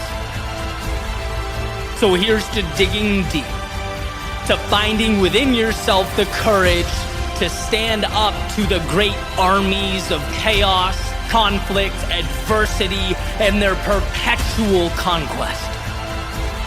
To remember how strong you are, how much control you have as you navigate the unknowns and redefine the right nows.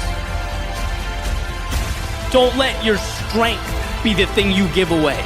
Don't let your heart be what gets left behind. Don't let your thoughts become illusions of what could have been if only you'd held on.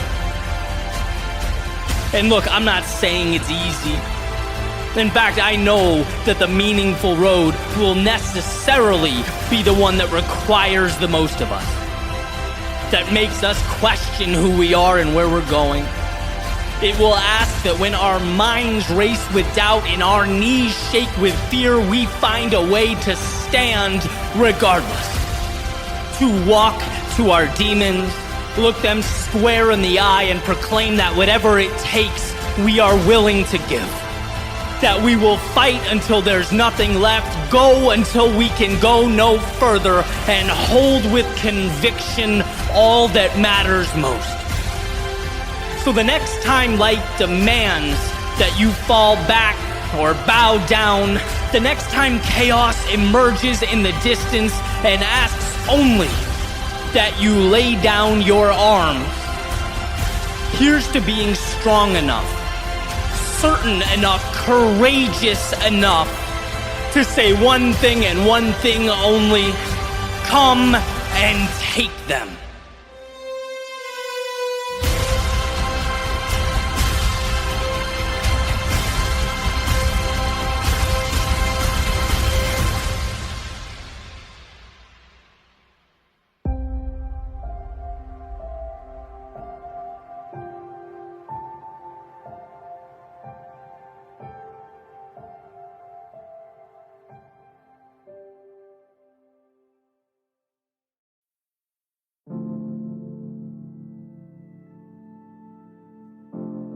Around 2011, I hurt my left arm and had to get surgery.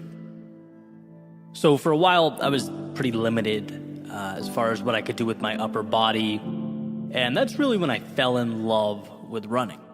I started doing it almost every day, sometimes those long runs outside, clear my mind, sort of reset a little bit. And sometimes I'd mix it up, hop on the treadmill and do my favorite workout, which was a pyramid, right? Where you break 10 minutes into 4 segments, 4, 3, 2, and 1, increasing in intensity with each segment, and then you start over.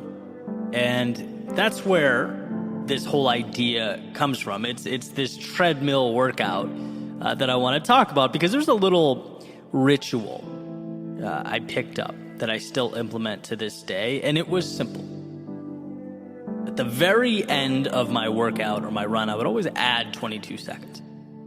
My lucky number twice, 2 and 2. So for example, if I told myself, the workout's going to be, 3 pyramids or 30 minutes, I would stop running at 30 minutes and 22 seconds. And if I told myself it was going to be an hour, I'd stop at 1 hour and 22 seconds. Always tacking on that 22, and I don't really remember the first time I started doing it or even why. But like so many things, that 22-second period organically became a habit. Sort of evolved to take on a life of its own and would come to symbolize for me a little challenge. The idea that the end is never really the end. And no matter how tired I was or how bad I wanted to stop, especially when you can see that finish line in reach, I could always squeeze out a little more. Like there's always something extra to give. And you could certainly go down that 22-second rabbit hole, right? Just 22 more seconds. And then you finish that and you realize you can do just 22 more and just 22 more. It's like this never-ending spotlight into how incredible we are as humans. That our stopping points almost always are constructed. Rarely is there not an extra 22 seconds or 22 somethings we can endure.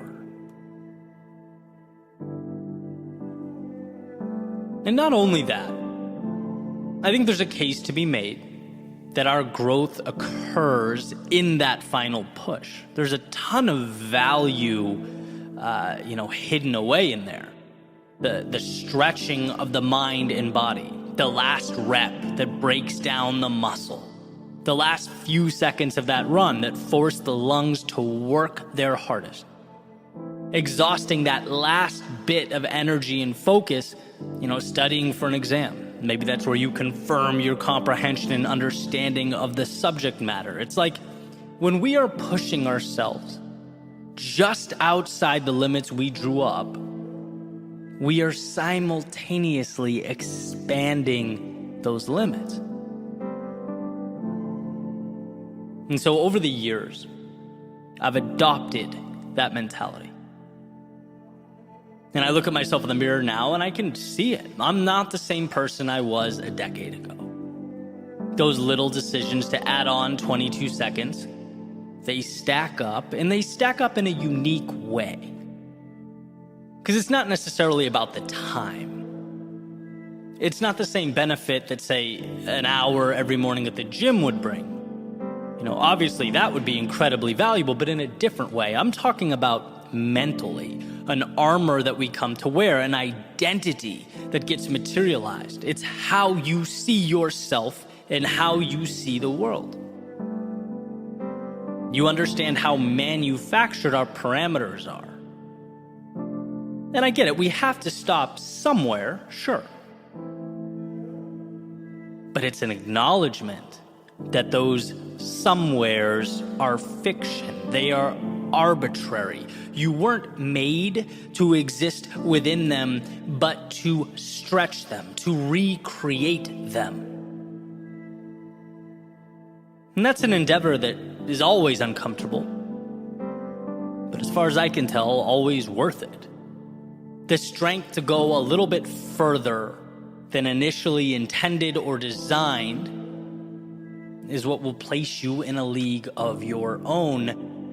And that's where I wanted to start, by bringing attention to the idea that there's always an extra 22 seconds, and you are always capable of obtaining it. That is yours. Whether you choose to see it or not, it's an option. It's always an option. Which sort of connects us to my next thought. If I know that's who I am, someone that fights for that 22 seconds, if I know that's what I'm capable of, and that's what lights me up, what about those times in my life when I had no desire to reach for the extra 22? Because sitting here, I can think of plenty. I can think of times when there was dissonance between my identity and my actions. Here's a quick story, right? This was a shift in my life and my understanding of reaching for that little bit more, right? When people ask me about my process, right? What I'm building or where I see myself in X number of years, I tell them I'm playing the long game, right? Like I'll sacrifice some short-term wins now to continue forward with a plan that I believe wholeheartedly will transform from linear to exponential, right? It's like Gary Vee's motto, you're young, you have time. And impact is not about succeeding at 34, it's about flourishing at 45 and 55 and 65 and 75. Like that's fun to me. That's the exciting game to play. And it's methodical. The challenge is, as you're locked into this big picture plan, you have to pass a lot of shiny objects along the way. A lot of, hey, look at them over there. Maybe I should be doing that too. That worked for her. Will it work for me? Right? Sometimes you forget to trust yourself and stay the course. And so a few years ago, I felt this pressure to pivot, to adjust focus. Right? I'd been, talking with some mentors of mine who were, very successful in their individual fields and passions. And I thought, hey, you know what? It's time for me to start focusing less on the craft and more on monetizing the craft, right? The dinero side of things, which is great and it's healthy, but here's the catch. As long as you're doing it in a way that aligns with who you are. And so a few months go by and I found myself living in this overly sized and priced condo on the beach that I was going to use to impress clients, making products that didn't excite me, talking to people I didn't really want to be talking to, living a life that was not my own. I'd lost myself, right? My love is storytelling. It's capturing life's seemingly overlooked secrets. That's what I get excited about in the morning. That's the value I want to share with the world. And look, money is important. It's necessary. It's freedom. But for me, it can't be about the money or I lose the drive, right? And here's the point I'm making where it all comes together. What I found is that when you're a stranger in your own body, there's almost no incentive to push for that little extra. It's like, who cares about fighting for 22 seconds? I'm so misaligned, I don't even want to be here. right? That is the red flag. That's the indicator that it's time to adjust. Because if I'm someone who wants more, who pursues and acquires more, and I don't feel the urge to do so, it's time to change. And I broke the lease, put everything I had in a car, went on a little 3-month excursion, realigned. Right? If I'm not willing to suffer through that little extra, to go above and beyond, it's not for me. And so that's a big example, but it obviously manifests in smaller ways as well. Yes, you are someone who can and will chase down the beauty in life, who will transform that little extra into something meaningful, but you also have to position yourself and the world around you to make it possible. And when you don't feel that hunger inside, and this is the point you need to understand, it's not you, it's not broken hardware, it's not that you innately lack drive or confidence, it's that you need to rearrange the scenario. You need to find alignment. Because I promise you, if you want something enough, you'll be willing to fight for it, to hurt for it, to break boundaries for it. But you must first make sure that you're pointed at something you want, something that moves you. And here's the part where I remind you of all those things you've already overcome in your life. Of all the times you thought your tank was empty, but you found a way. All the times you were hurting, but kept moving. All the times you were broken, but put yourself back together. We are not told in school or at work how resilient we are. We're not told that we often stop thousands of 22-second periods short. We aren't told that we're living at a 30% capacity, operating at a fraction of our potential. We don't even realize the little miracles we've created along the way. A strong purpose and a willingness to stretch yourself as you pursue it will change your life. And that's not hyperbole, that is fact. If you want what you've never had, then push yourself further than you've ever gone. And we're talking little stressors, expanding one step at a time, until you eventually look over your shoulder and see the miles you've traveled. Until you look at your reflection and see the evolution that has occurred. It was never just 22 seconds. It was a consistent and sustained shot at the walls you placed around yourself for the opportunity to see them crumble.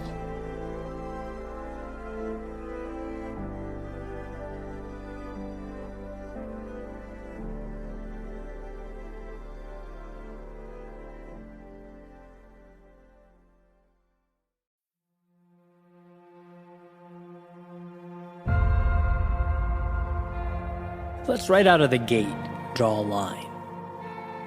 The most important line one can draw, a line of demarcation separating who you were and who you are. A line between the past and the present, and this line marks your return. No, not to the days of old, but to step one.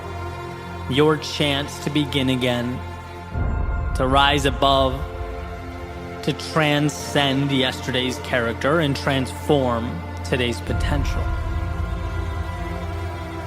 See, what we often fail to realize is that there are ideas deeply ingrained in our minds that rule over us, a sort of subconscious authority. It says yesterday you fell short, so today you are someone who falls short. It says your objective was not reached in the past, so how about a new, maybe easier one? It draws a nice little box, pats you on the head, and says, how about we make a nice, cozy home for ourselves in here? And what this subconscious authority fears most is that you wake up, that you become aware, that you return.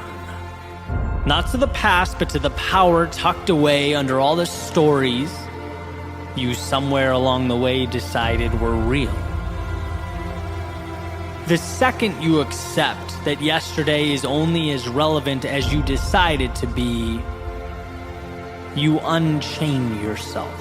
You become unshackled. So return to that place of curiosity, where you're not obligated to perform, but gifted with the journey before you. And that can certainly be hard, right? It was hard for me to look back at my life and distinguish between what I've simply accepted and life's objective truths. I'd taken orders and been obedient for so long. I'd been listening to that subconscious authority for so many years that I had to, in a way, relearn what creativity meant for me. I had to learn not to feel guilty going on a jog in the middle of the day when the rest of the world was working. I had to learn that my instinct wasn't to explore, but to stop short. I wasn't pushing limits or peering around corners. I wasn't testing the waters or seeking out the hidden opportunities life hides away. No, I was on autopilot. And life, it had called for my return. It's funny how when you reject your potential long enough, the universe seems to tap you on the shoulder. It makes it more and more apparent every day that something greater is within an arm's reach. Backs you into a corner until you have to address the dissonance between who you are and who you've allowed yourself to be. Those orders you've been taking don't align with your best self. And so one must not only create, but in a sense return to their greatness, to accept what they've been running from. You are what you choose to be, and let's face it, it's very easy to choose to be less than we can be.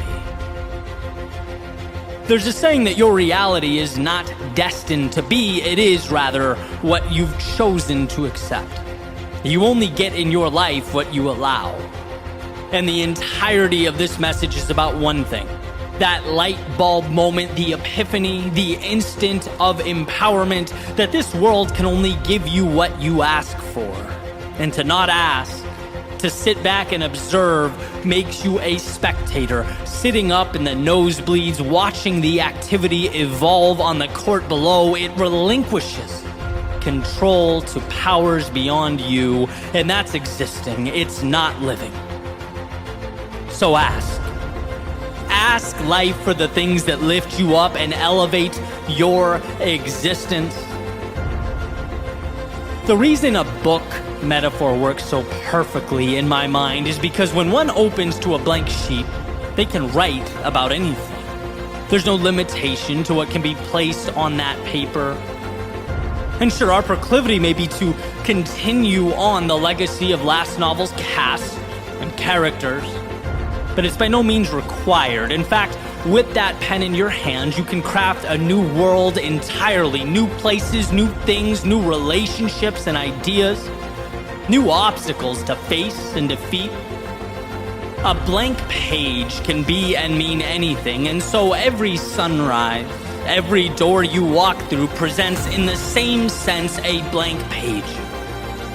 Realize that there's no obligation to perpetuate the past or continue on in the same way you arrived.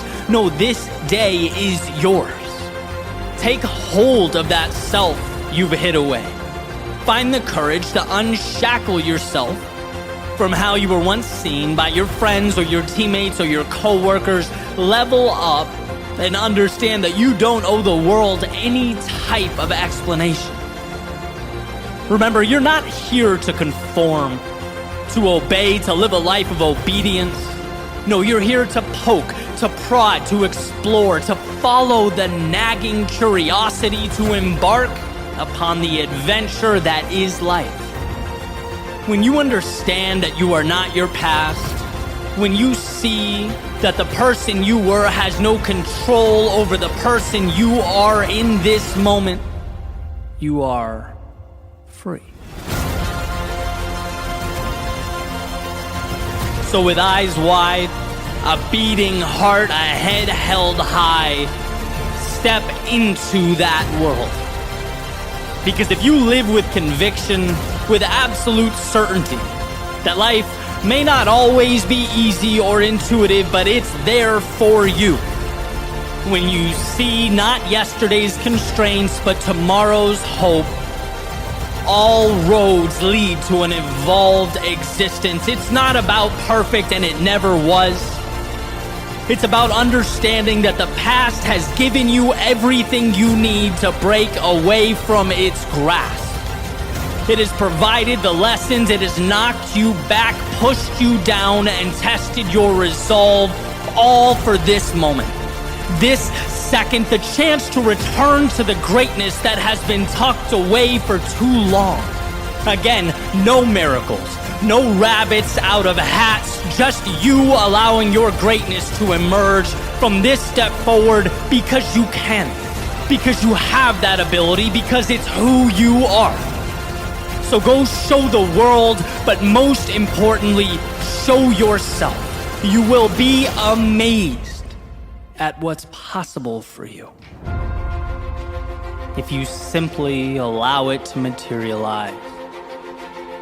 If you, amidst the darkness of days past, let yourself light up the night.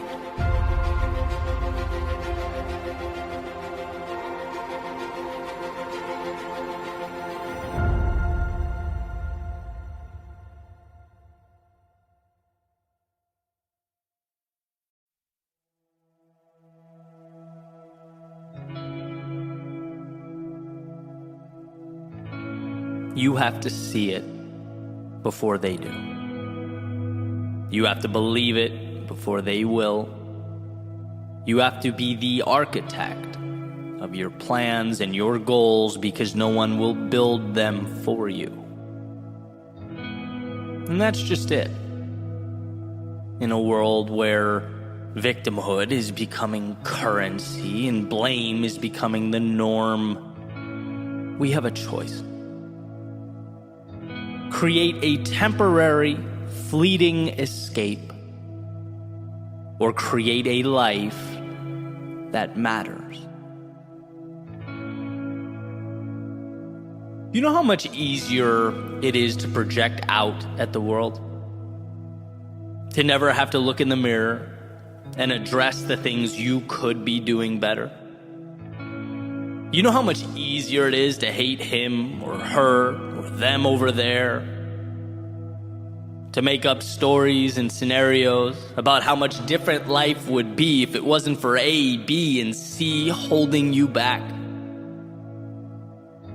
I mean, short term, it's like winning the lottery, right? You don't have to take any accountability. You don't have to have tough conversations with yourself. You don't have to reflect on the painful memories or decisions. No, you can put your feet up, sit back, point at the world, and say, look what they made me do. If only. But here's what's not being said. Every time you point your finger away from your own chest, every time you project blame, you're letting yourself down. Why? Because we only grow when we take accountability. And yeah, accountability can be painful, uncomfortable. But in that discomfort exists the only bridge to a better tomorrow. That's it. Right? You go to the gym, you put your muscles through stress. You break them down so that they can be built back up stronger. Personal responsibility cannot be the muscle we refuse to build. There's too much at stake. It can't be the thing you avoid. Why? Because it's what injects meaning into our lives. I'll never forget in the 8th grade, and I bet every single person in that class still to this day remembers. My teacher, Mr. Betancourt, walking up to the front of the classroom. He had his hands in a bowl shape and was holding it up to the ceiling. explaining to us that you can't go through life asking the world to give you its scraps. That if you sit and you wait and you hope and you blame, you will lose. That's the recipe for bitterness and resentment. Think of it like a fork in the road, right, where our two options are vastly different. You go left at the fork, and you enter a world of escapism, refusing to confront your problems, finding reasons you can't do that which you know you need to do, hating others, those who have built, grown, or created themselves. Or you go right at the fork. You learn to do the hard thing, to humble yourself, to take control of your life and your world. When things aren't the way you want them to be, you look around and you immediately ask, things outside of my control may have brought me here, but what can I do to fix it?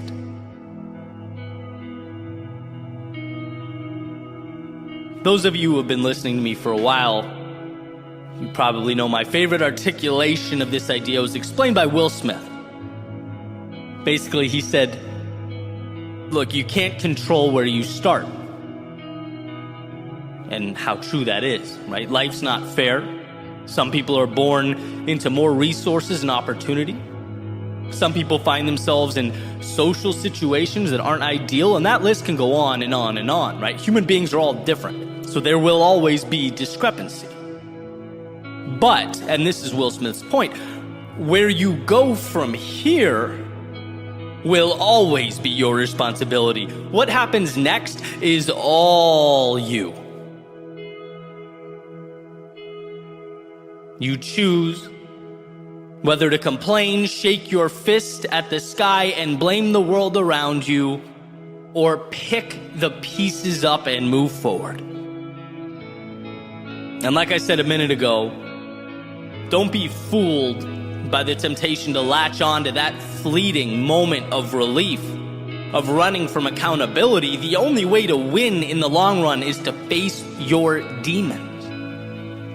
It's that whole saying, when you're riding shotgun, you can dispute the route all you want, but ultimately, it's the driver who's in control. When will you take the wheel in your own life? And sure, the stakes become higher, right? Now it's on you. Now you can get lost. Now you're responsible for the maintenance. Now if you don't end up at the right place, or I don't know, you're late to a destination, it's your fault. But now you can also be the one overseeing the journey. Now it's yours, and that's power. And as our world becomes more and more one of escapism, it's becoming more prevalent, easier to avoid or not fix something but tweet about it. How easy it is to not confront our problems but rather open Instagram, Facebook, TikTok, and mindlessly scroll. How easy it is to leave that message unread and go about our lives, because that's easier than saying what needs to be said. Strength is being the one amidst all this escapism and avoidance to confront what must be confronted. Whether it's an interaction with someone else or that hard conversation with yourself, a personal change that must take place. Life is such a gift. It's such an opportunity. But we have to move through it with our eyes open. We have to see things that matter and gravitate towards truths that will shape us. Like Mr. B said over 20 years ago now, we can't ever fall into the mentality of holding our hands up to the sky and asking life to give us anything. We can't only point at ourselves when things go the way we want them to go.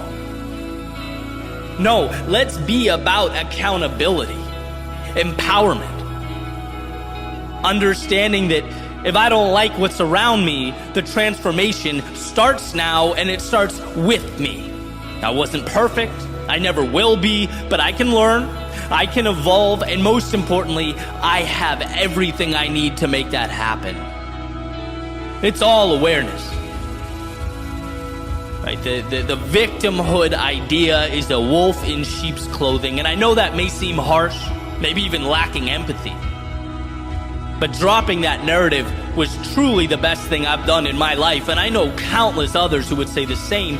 You can't be both a perpetual victim and be in control. No, life is tough. It knocks us down, and at times it brings us to our knees. But this is a reminder that you cannot stay there. It's a reminder that those who contributed to the situation are now minor detail and background noise. It's a reminder that the path forward is about you. It's about you pushing all that aside and asking yourself, what's required to move in the direction that I most want to go? Because you are that powerful. You are strong enough to make that move. And there will be a point where you look around you and the circumstances have changed. The people are different. The environment is different. You're different. And you'll smile at yourself knowing it's not because of what the world provided. It's not because of what anyone gave you. It's not because of what people out there did or didn't do. No, it's because when you were at your lowest, when life was presenting curveball after curveball, when you looked around and maybe even thought to yourself, there's no way forward here, you found a way to get up and create something new.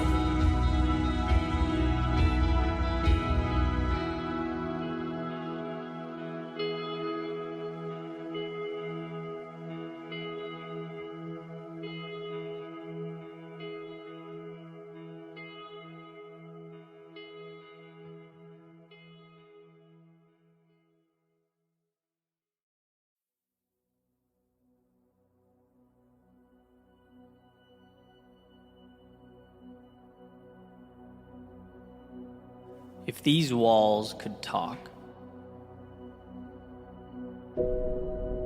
they would remind you of the things that you sometimes forget.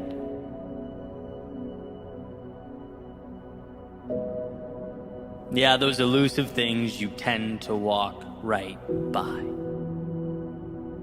It's not that you've chosen to ignore them, it's that, well, people are complex. And we have a tendency to skip over some important things as we remain fixated on our problems, our perceived inadequacies, that finicky negativity bias.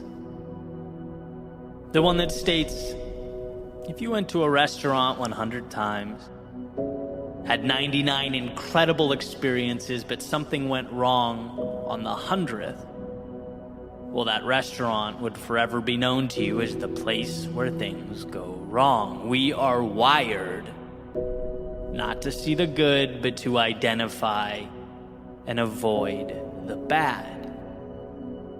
And if these walls could talk, they would unveil to you the brilliance that exists slightly out of frame. They would suggest you look over your shoulder and take a peek at how far you've come, because, my friend, you've come a long, long way.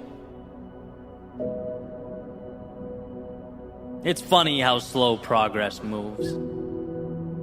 It's interesting how our lowest moments force us outside of ourselves, push us to step into those shoes we didn't know were sitting in the closet, unworn, waiting for the day we'd take on that new role, waiting on you to see that who you were yesterday is not correlated to who you can be today. And if these walls could talk, they'd fill you in on a very important statistic. They'd tell you that you've stood face to face with some of the biggest curveballs life can throw. You took on struggle and hardship that rocked you to your core, and as you stand here now, your success rate through all that comes in at, well, 100%. You are literally undefeated in your ability to move through adversity. And every time you did, whether you knew it or not, you walked into that closet and put on a new pair of shoes. You became something new. Sometimes progress is so slow that it feels like pain and it looks like stagnation, but it is anything but. And if these walls could talk, they would remind you of that truth. They would beg you to see what you've become, who you are. If these walls could talk, they would remind you of life's ever-changing, transformative nature. All the times they witnessed you upset about people and things coming and going, as you tried to hold on to that which perhaps no longer served you, wishing you could make permanent those things that were just meant to be transitory, shooting stars across the sky of your life. But something doesn't need to be forever to be meaningful. And thank God, because nothing is forever. And as we make our way into that vast unknown, we have a choice. We can live in the shadow of a particular moment in time, or we can cherish the value that those moments offered to us. They gave you just enough to take a new step forward, and sometimes a new step in that direction that's calling you is the difference between nothing and everything. So if these walls could talk, they would tell you to keep your head up and be thankful for those shooting stars in your life, for they made you who you are. And the path forward would be impossible without them. If these walls could talk, they would ask you about those times you came home, sat down in your room, and wondered how you could ever be enough. They'd call attention to that seemingly non-stop battle with imposter syndrome. They'd ask when you will feel like you've learned, seen, or traveled enough to gain some semblance of authority in your own life. They'd wonder when you'll give yourself permission to be that. You've come so far, endured so much. You're not the same person you were a year ago. Now, if you could just stretch a little further, if you could just extend a little higher, if you could see all the new shoes you've worn and the shooting stars you've collected along the way, you would know that you are designed to overcome. External pressures, obligations, criticism, none of it matters. This is between you and yourself. And if these walls could talk, they would ask you when you'll see what they see. The brilliance, the magnitude of your potential. When will you be you? Marcus Aurelius wrote, "Remember how long you've been putting this off. How many extensions the gods gave you and you didn't use them. There is a limit to the time assigned to you, and if you don't use it to free yourself, it will be gone and never return." See, today is precious because it is the only one you get. Each second unique in its own way, a measurement of opportunity represented by a single tick from the watch you're wearing. And if these walls could talk, they would tell you that they've seen people come and go, that you aren't the first and you most definitely won't be the last. And every single soul that stepped inside wished they'd found that courage a little sooner. Wished they'd looked back a little earlier. Wished they'd found the inspiration amidst the chaos and turbulence of their day-to-day lives. And if these walls could talk, they'd hope that maybe this would be it for you, the next step in your evolution. And what's most incredible is that you get there not by becoming something you've not yet become, No, in this moment, it's about noticing who you already are. Instead of the one mistake or reason to shrink into yourself, how about shining a light on those 99 reasons to expand? When it hurts, know that it's hurt worse and you've persevered. When you experience loss, know that it's not about what's gone, but what you now have and will keep with you forever. And most importantly, know that you can always step into a new pair of shoes. You can always reinvent, recreate. You are never defined by something that happened in the past. The wake of the boat does not drive the boat. And so with this in mind, chart your course to new horizons. Understand that the map you need has nothing to do with externalities, but rather the solutions that already exist within you. So take a second and peer back over your shoulder.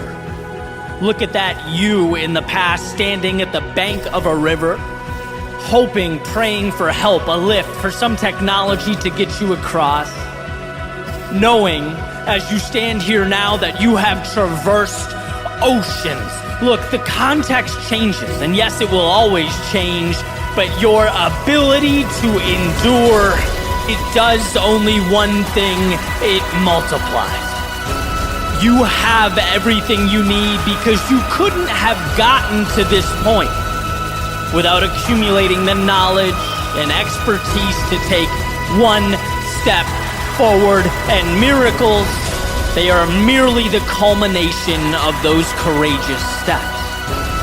And yes, when we are stuck, when we're at that coastline looking out at foreign horizons, I get that the answers seem big, sometimes even bigger than we are.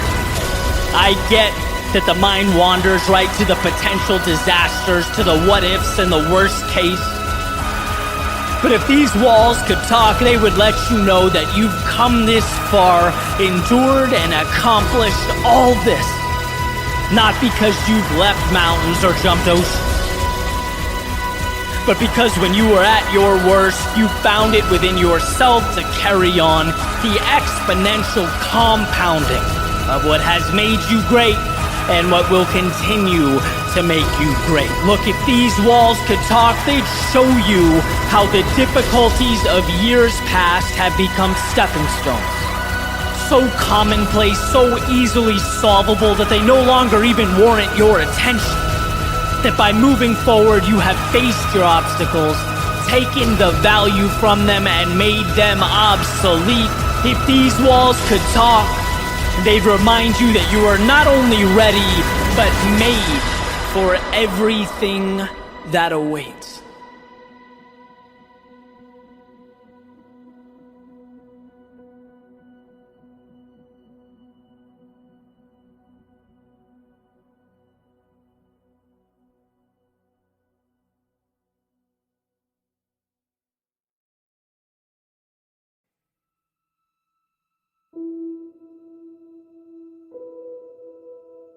In a way, our eyes are liars.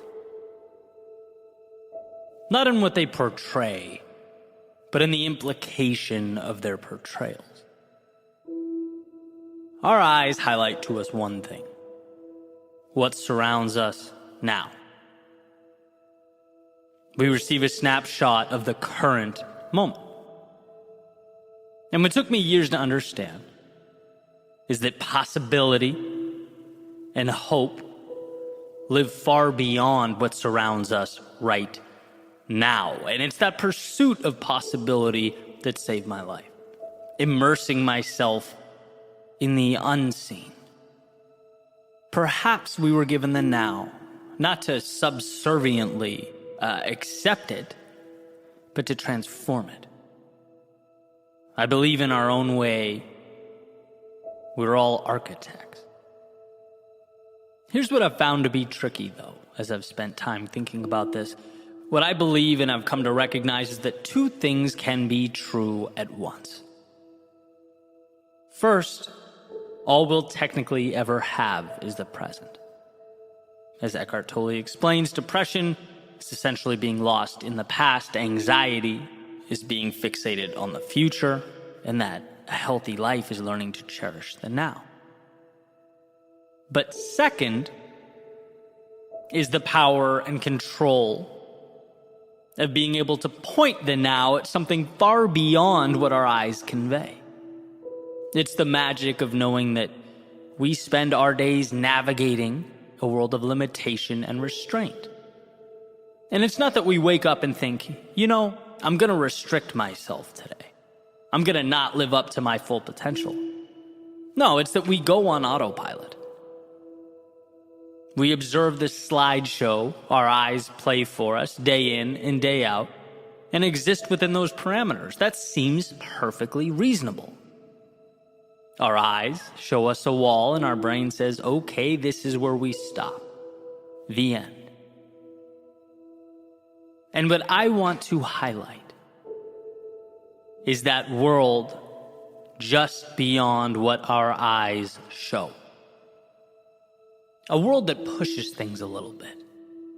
A world in which we ask, okay, but what if I gave a little more? Or why can't I be like those people in my life I look up to? Why shouldn't I change the circumstances that weigh on my mind? Why have I accepted these things that make me unhappy day in and day out? Just because it's the image your eyes show you right now doesn't mean it's where you stop. But we have to learn to look for more. When I was pretty young, like right about the time home PCs were gaining prominence, my parents got this gateway computer that came with a Star Wars game demo. And you have this character, you wander around the spaceship, and I played it, and I played it, and I played it, and after a while, explored all there was to explore. Right? Or so I thought. I assumed I'd maxed the thing out because it was a demo. It wasn't the full game. So my assumption was that it wouldn't let me do too much until I went out and bought the real version. Then one day my friend from up the street came over and I'm showing him the game. And somewhere he notices a little button that opens up this door, and come to find out there was actually a lot of real estate left to explore. A lot of game available. It led to a tunnel that led somewhere else, that led somewhere else. And sure, I felt like a clown for not realizing that I was needlessly wandering in circles, but at the same time was excited about this new world. There's something about that concept, the secret door, the bookcase that can be moved to unveil a passageway to something greater, to the value locked away and invisible to the untrained eye. One of the most important things for us to understand is how many of these doors exist in our lives. That if we choose to recognize and identify something more, something that excites us and invigorates us, we can usually draw a line to it. We can start little by little heading that way. Because within the current moment slideshow we see all around us exist the little passageways, the side streets, the tunnels connecting to something more. That of course those gates won't open up if you've not constructed a destination in your mind worth traveling to. Again, not because you're insufficient or inadequate or wrong, but because our default is to live life on demo mode. We have to manufacture more. Build a higher platform, and then climb up to it using ropes and ladders that we already walk by every day without thinking twice. Our world, our right now, is a toolbox waiting for us to construct a more meaningful, peaceful, happy tomorrow. And so again, I present the question, where are these hidden opportunities or gateways in your life? Where can you find the advantages dressed up as the mundane? Is it in a book? Is it a conversation? Is it applying to that thing you've been hesitant to pursue because you're scared of what might await? Is it understanding the power of 10 minutes a day? And how starting small opens doors that we can't even comprehend? Is it a little boldness? Is it looking in the mirror and realizing you're still shackling yourself to who you were yesterday? Is it understanding that someone or something in your life isn't conducive to your well-being? Is it an hour in the morning to think? An hour at night to breathe? Is it changing a self-limiting relationship with time or money or resources? What walls can you knock down so that you might open up a world that's meant for you? A world that's malleable and without limitation. Your eyes, they don't tell the story of how things can be or what they mean. They show you the infinite tools at your disposal to build, to create, to design, to never accept a now that wasn't chosen with intentionality. That where there exists pain, there also exists a door to lessen and transform that pain. Your journey, it never ends where you are, it ends where you choose to stop. It ends where you plant a stake in the ground and accept the world around you. So if no one has told you recently, let me remind you how powerful you are. Let me reiterate what you are capable of. And that perhaps your reality requires of you some customization. Perhaps the courage to step outside the routine and the obligation. And as the architect you are, build something beautiful, meaningful, something incredible to stand on. To recognize the distinction between what is and what can be, the second one understands that they are walking by the very solutions they need. That to remain in a state of discontent is simply an indifference to the resources around them. Remember this. What you see, your eyes don't provide an end state, but a path to the next chapter. A chisel to little by little evolve. As someone recently reminded me, Mark Twain's quote, "Logic will get you from point A to point B, but imagination will take you everywhere." Why? Because so much exists beyond the parameters of everyday life. It's about mapping new paths with new points and new rules. Because some exist and some live. Some comply and some create. Some see what is around them, and some ask, what can I build with what is around me? So build. Towers that touch the sky, bridges that connect the earth. Build like this is a game, and the only way to lose is to stop yourself from experiencing all it has to offer. Build like there's a world far beyond your front door. Because if you do, that's exactly where you'll find yourself.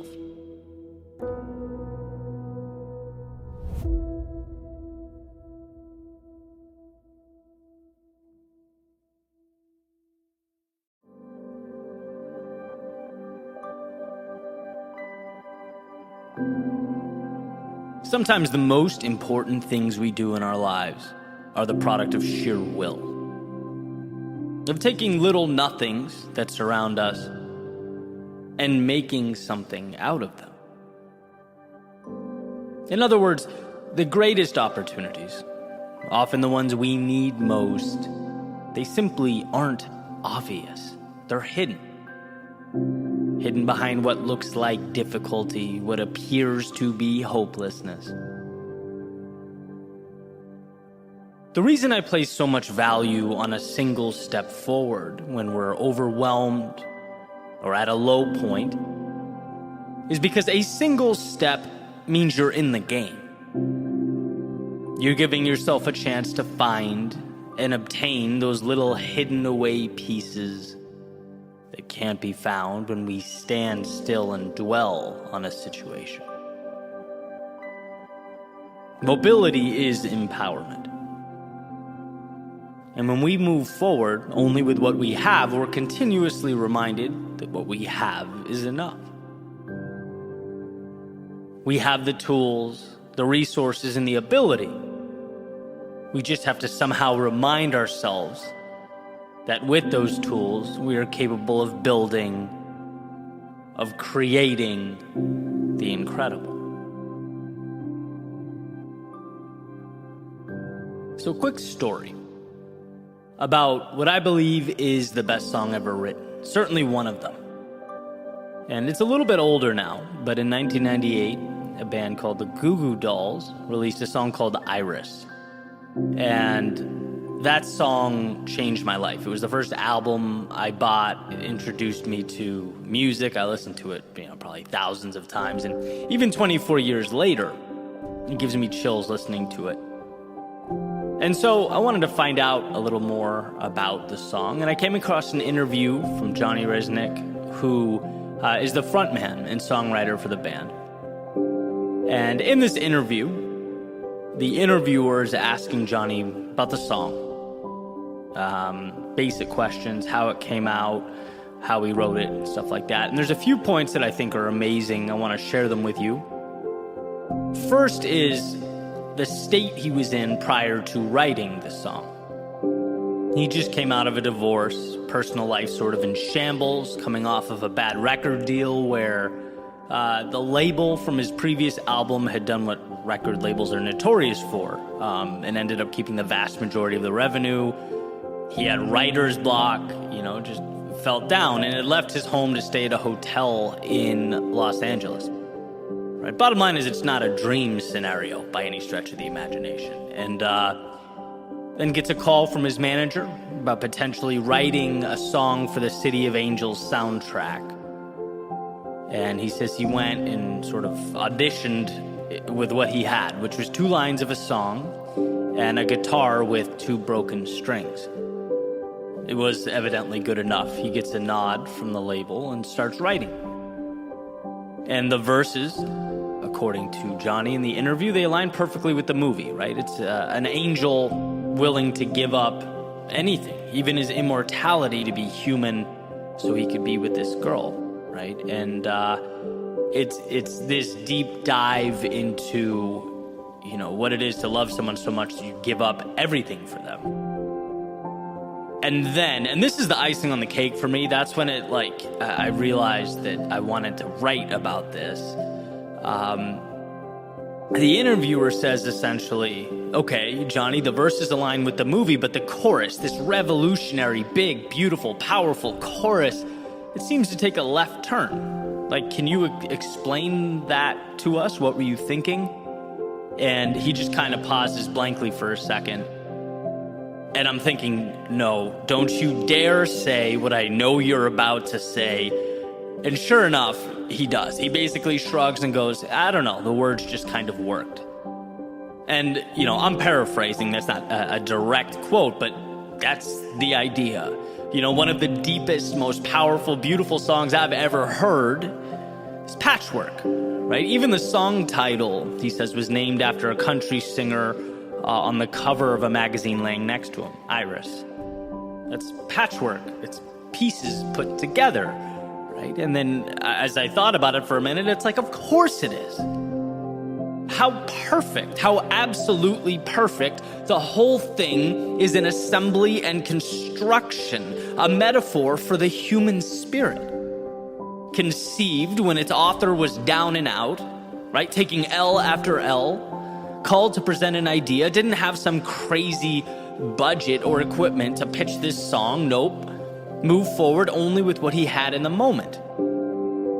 And that was enough. Then the song, a beautiful depiction of, the movie's theme, combined with elements of real life, his personal situation, what he goes through, maybe even components that mean nothing other than an ability to encapsulate a feeling or an emotion. Words that allowed him to put a bow on all these little pieces himself and get it out the door. And millions of people listened to that song and were changed by it. Not because of what it meant to Johnny, but because it gave them a chance to take it and fit their own worlds and struggles into those same lines. It became a vehicle to inspire others to push forward, to find things in themselves they didn't know were there. This has become one of my favorite metaphors for finding the hero buried deep within yourself. Changing your life, changing your world, changing the world around you, the lives of others,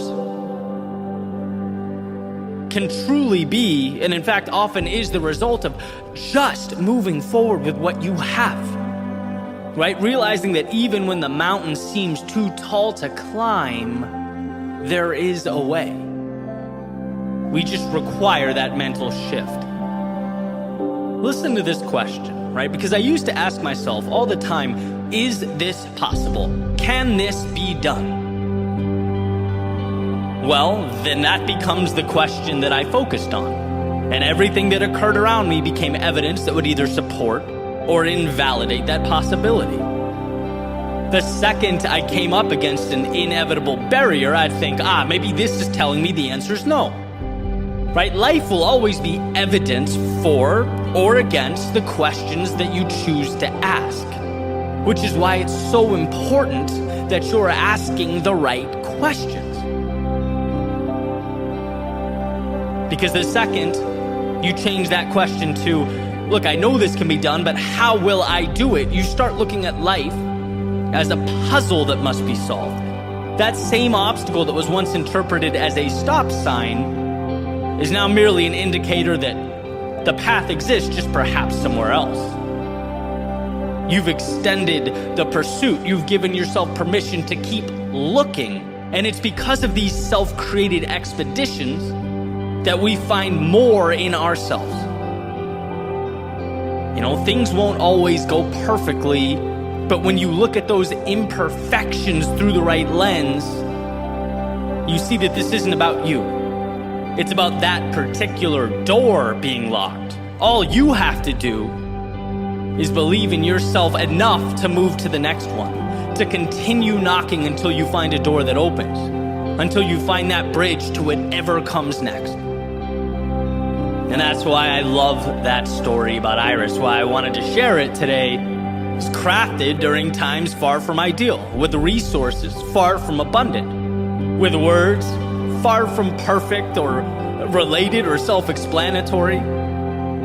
But you end up on the other side with this masterpiece, this song that certainly changed my life and definitely impacted many others.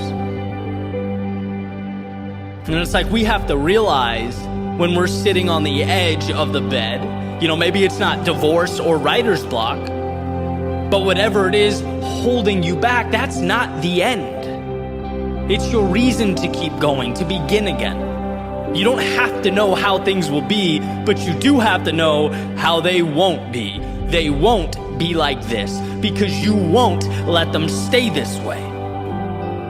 And maybe it's not 2 written lines and a broken guitar.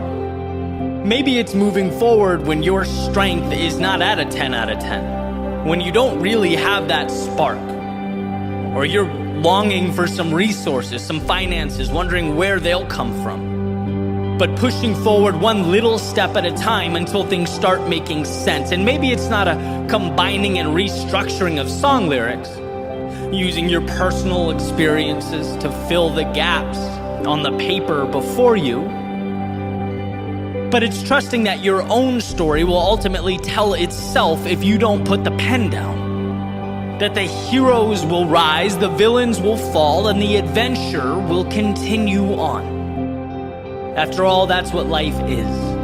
One giant adventure, testing us, pushing us, and transforming us when we're at our lows, while reminding us during the good times why we're lucky to have been gifted that same adversity we once looked at with contempt. Why we're lucky that when everything's made to be broken, as the lyrics suggest, we get to make something imperfectly beautiful with the pieces.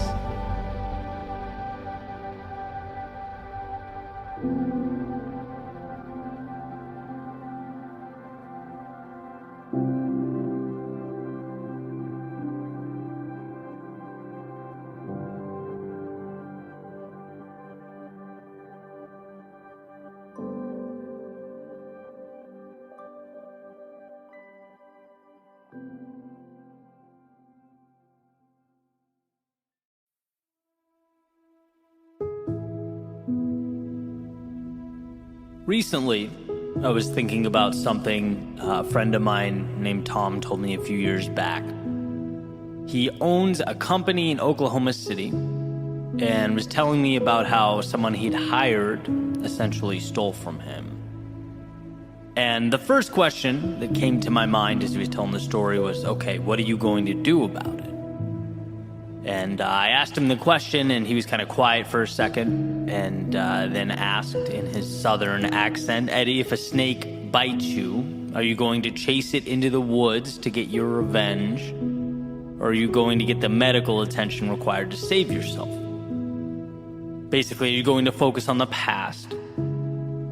Or on what to do from here forward, right? Basically, he cut ties with the person, but had moved on. Was already thinking about next steps that were best for him, his family, and his business. And I can tell you, since hearing that, it's become an incredibly valuable idea in my life. Especially as you realize that there will never be a shortage of problems. You do what you can to avoid them. You try to steer clear when possible, but adversity will always be a factor. It's about knowing that and stepping into it regardless. It's something that's always intertwined in our development, and I find value in asking myself, is this action I'm about to take conducive to my growth and my happiness, or am I just chasing snakes? Does this just feel good in the short term because I'm angry or I've been wronged or something along those lines? Especially since most harm inflicted on others derive from incompetence, not malice, and I truly believe that. I think very frequently we attribute sinister motives to others when 99% of the time it's, sheer stupidity. It's imperfect humans trying to navigate an often complex world. We make mistakes. Now, I'm not suggesting you don't stand up for yourself when you've been wronged or slighted. Of course you should. But the magic is in not personalizing the situation. Right? Possessing the emotional IQ to understand, hey, look, it's not about me, but whether I can salvage the situation from here. And that depends solely on how I choose to look at it. Emerson wrote, people do not seem to realize that their opinion of the world is also a confession of their character.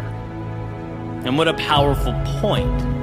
The flexibility and the leeway available to us when it comes to making sense of the world speaks to not how the world is, but how the onlooker thinks and interprets. Depersonalizing the situation is one of the greatest superpowers at our disposal.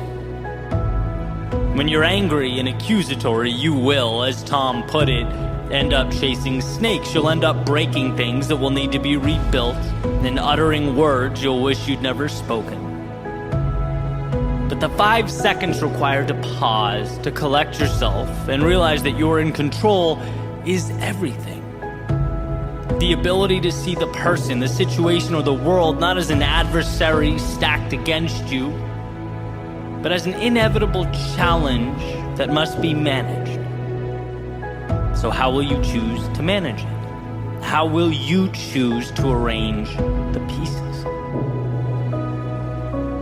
And by the way, I'm fully aware a constant theme for my speeches and podcasts and videos is the act of pointing not out at the world, but in at ourselves. My responsibility, my fault, my problem to deal with. I understand just how heavy that is, how hard that can be. Especially when deflecting blame often feels like it would just be a tremendous weight off of our shoulders, when revenge feels like the easy, intuitive move.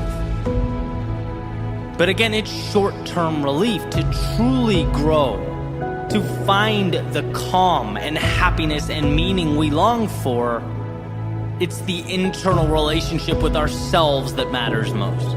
It's the ability to say, I may not have created this, Or even, I may have made the mistakes that brought this to life, but I can't fix it until I look at both the situation and my own reflection and proclaim it's mine now. Let the past be the past. Now it's me and the present. And as far as I'm concerned, the present and opportunity, they are always one in the same, so long as we choose to see it that way. It's not what you look at, it's what you see over and over and over again.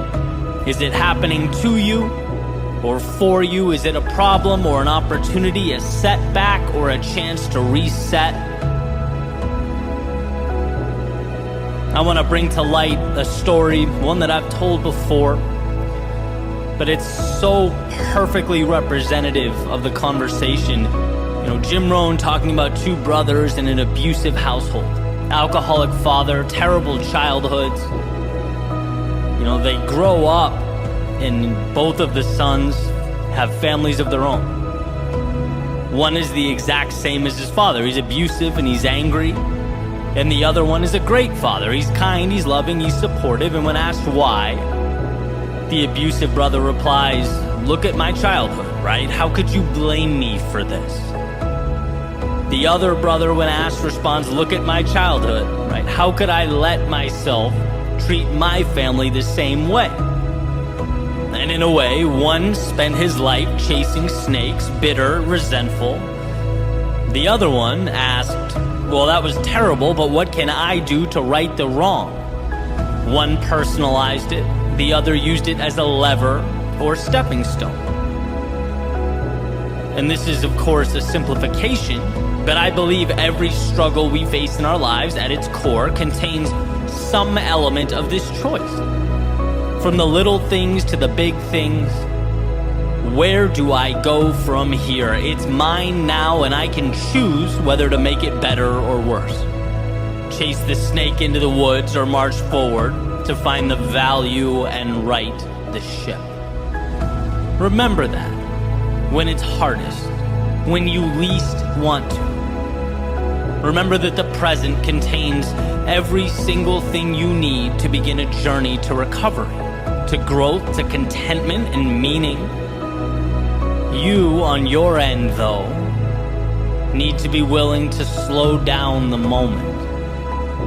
Need to be willing to collect yourself and give yourself permission to take that necessary and appropriate step.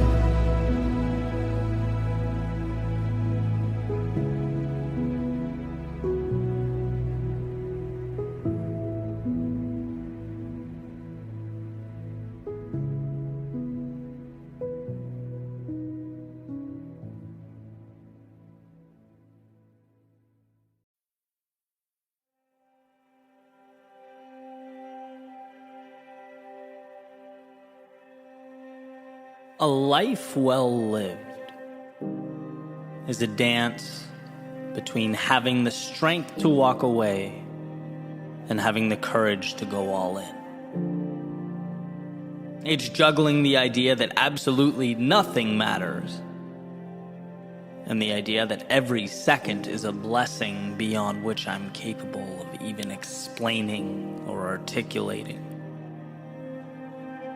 Nothing matters, so live without limits or constraints, like you're on a once-in-a-lifetime journey. But everything matters, so know that every second along the way is perfect, a building block, a microcosm of the universe resting in the palm of your hand. And I think about this push-pull from time to time. I play with the idea that nothing matters when I need courage, when I need to convince myself to be a little bolder, reinforce the understanding that there is no pressure here. Life can only give what I'm willing to carve out. And as that clock ticks away in the background, what do I have to lose? as Mark Twain put it. It's the things we don't do that we come to regret. And then on the other side, when I need a little discipline, I play with the idea that the little things are everything. After all, two things can be true at once, and the details matter a lot. For me, getting up 2 hours earlier does make a difference. That pushing a little harder will add up. The little things become everything. And painting that portrait that had been tucked away in my imagination, well, that's done one very real, very tangible brushstroke at a time. It's participating in that dance between nothing and everything, the real and the imaginary. But for the time being, let's leave those very important little things and focus on the divine big things. Those nothings that with some vision and concentrated effort become some things. I have a friend that says to me all the time, nothing matters. And not in a nihilistic, throw your hands up and stay inside until the end of time type way. But in a way that poses the question, why wouldn't you risk it all? Nothing matters. Why wouldn't you risk seeing how far you could push, how long you could run, how much you could become? Because maybe, just maybe, this whole thing isn't as serious as we'd like to think it is. And instead of feeling confined and scared, what if you felt alive, blessed to even be here? And I think realizing that we build these imaginary boxes around ourselves and live within them is a huge step. That awareness that we spend so much time reaching out for things that will save us, when in reality we simply need to set ourselves free. We need to open the gates, build bridges to the infinite opportunity that surrounds us. And when I think about this, a feeling that still comes to mind, feeling I had after 2K tests in college. Those of you that have been on the rowing machines, I'm sure you get it. But if not, picture a feeling similar to an all-out sprint for roughly 6 or 7 minutes, depending on when you cross the line. And when it was over, after I'd finished picking myself up, I would just sit in the hallway, cherish the feeling of being done. Right after pushing my body to its maximum, I'd appreciate the nothingness, the same nothingness that I'd never pay attention to at all otherwise. But in that moment, it was everything. What a gift. As you regain your composure, as your heart rate comes back down to earth, to just be still. And I still love that feeling after physical exertion, the reminder to just be thankful for a moment of serenity, a reminder that life can and will inflict upon us these periods of absolute chaos, of turbulence.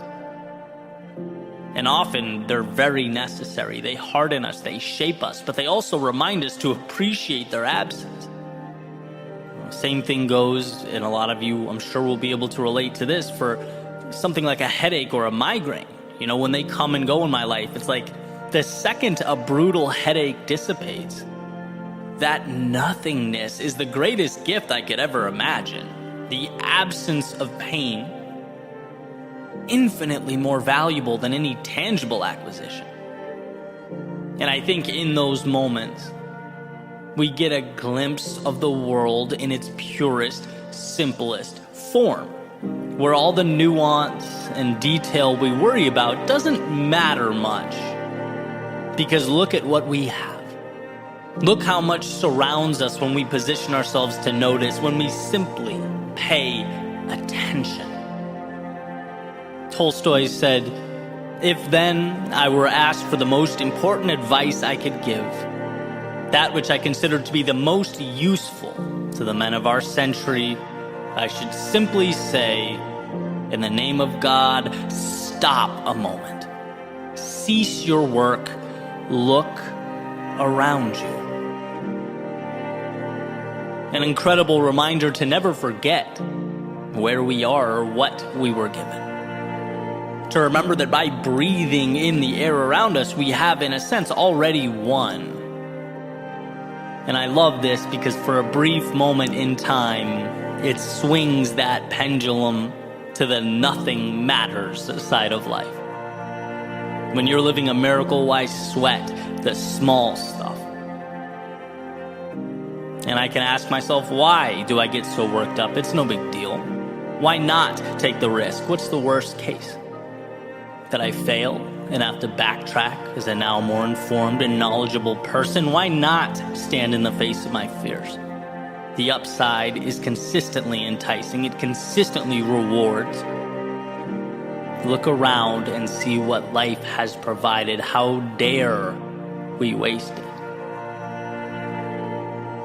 And with that said, I'd also be remiss not to include this little caveat. I'm careful with the words "nothing matters." Because even though in the context I've been using it for years, it's a positive, empowering thing. It's my reminder to push boundaries. I could also see how it begs the question, well, if nothing matters, why should I care? And so let's reframe. Because it's not that nothing matters, it's that nothing outside the scope of your worldview matters. It's the acquisition of freedom, addition by the subtraction of all those externalities we let hold us back. Because you know as well as I do, it's not really the externalities that shackle you. It's your thoughts about them. So open the gate to your mind, let the detrimental out, and keep the necessary and the ideal in. Nothing matters if it doesn't align with your values and your destination. I know I say in every video, speech, podcast episode that we are the authors of our own stories. And it's because we craft our nothings and our everythings. It's because your universe, the one behind your eyes, it needs a maker every morning. And if you allow it, each sunrise can be your genesis, your own beautiful creation story.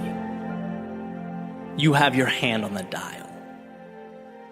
And so, amidst this world of infinite beauty and opportunity, look around you, soak it all in, ask yourself, what does freedom look like, feel like?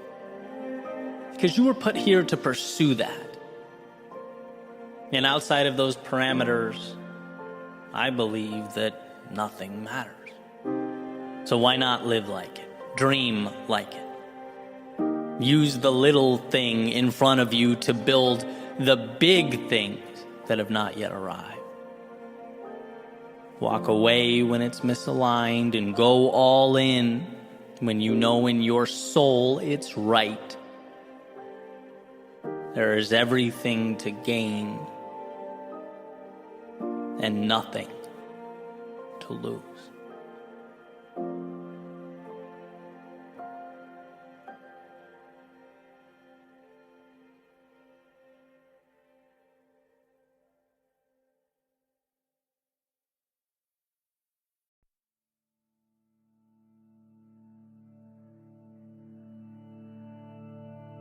I woke up, put my coffee on the desk, opened my laptop, stared at a blank screen, and a little button popped up in the top right corner. Check for updates. Nope. Ask me again later. Why? Why not now? I don't know. I don't necessarily care about the improvements. I guess it's just inconvenient. It can wait. And that's kind of it. Let's face it, the laptop doesn't matter. The update in this scenario is not important. But bear with me, because I think what it stands for, and when you apply it to the big picture, does matter. Our proclivity to take less because less is convenient. Our predisposition to sell ourselves short because it's safer to leave so much of ourselves on the shelf. Because, well, things don't break when they're on the shelf. But you can't be both flawless and live your life. Because life comes with wear and tear. The value is the experience. And a flawless existence is void of experience, of stories, of adventure. There's a little parable about two seeds being planted. And one of them just wants to grow, wants to feel what the sun is like, wants to see how high she can get, experience the breeze, the cool air. And so she grew. And sure, she dealt with hard days. She had her difficult times, but ultimately grew to live her best life. The other seed worried. Worried about leaving her home, the world that was the ground around her, worried about damaging her roots, worried about what could be waiting for her in the dark, about the sun being too hot and the breeze too strong, and ultimately stayed right where she was, playing it safe until one morning a chicken came wandering by and ate the seed off the ground. And see, this spells out a few things. One, we can at any moment decide to step into that next level, evolve into that next chapter. But also, not doing so comes with a cost. Sometimes a hidden cost. There's a tendency to think that preserving the status quo, because it's safe, is valuable. But understand something, you are not a collector's item. You weren't made for preservation, you were made for growth. To expand, to reach out towards the heavens and feel that sun, that breeze. And sure, upgrading means vulnerability. It means accepting that the unknown is bigger than you, but also contains within it everything you need. Whether it was people, things, money, resources, I used to think like that seed, right? How can I hold on to what I have? Contain, play small. I can't lose this. I've come too far. I've worked too hard. What if everything goes wrong? I can't upgrade now. Maybe later. Maybe someday when the time is right. When it won't hurt or require that I step outside of this little world I've created. But guess what? Growth always asks of us that we leave the comfort of now. It always offers us the world in exchange for the courage to see the unseen and trust ourselves to bring it to life.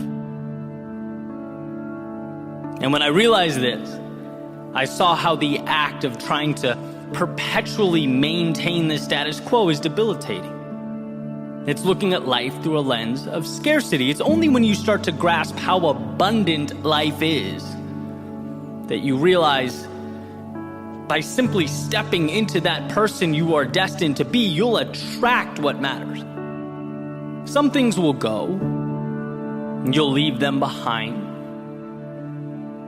But those things no longer serve you. They played their part, they added their value, and are now merely stepping stones as you move to something greater, and that's just it.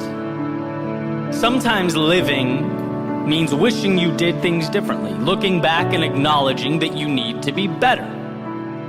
Sometimes living means losing the wrong people in your life to make space for the right ones. Sometimes it means spending days, months, even years wandering down the wrong path so that you can get a glimpse, so that you can realize what the right path looks like.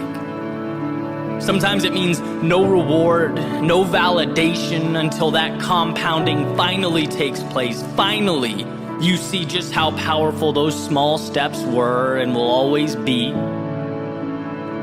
It means seeing yourself as the person you know you can be.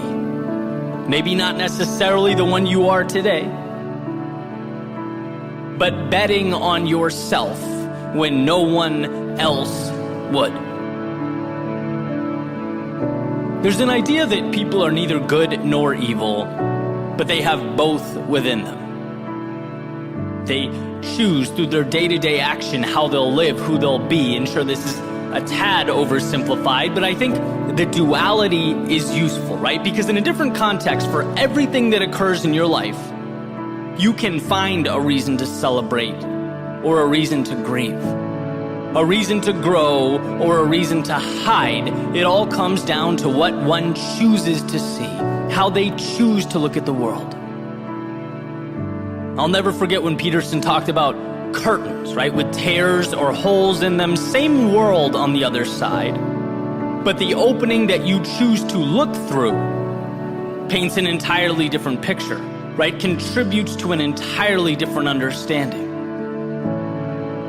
And look, I'm a pragmatist, I just am. I'd never ask people to close their eyes and pretend everything's perfect, to wander down the path before you expecting everything to be easy. No, but what I am saying is that the path before you is where you'll uncover the meaning in life, and meaning requires that we are from time to time uncomfortable.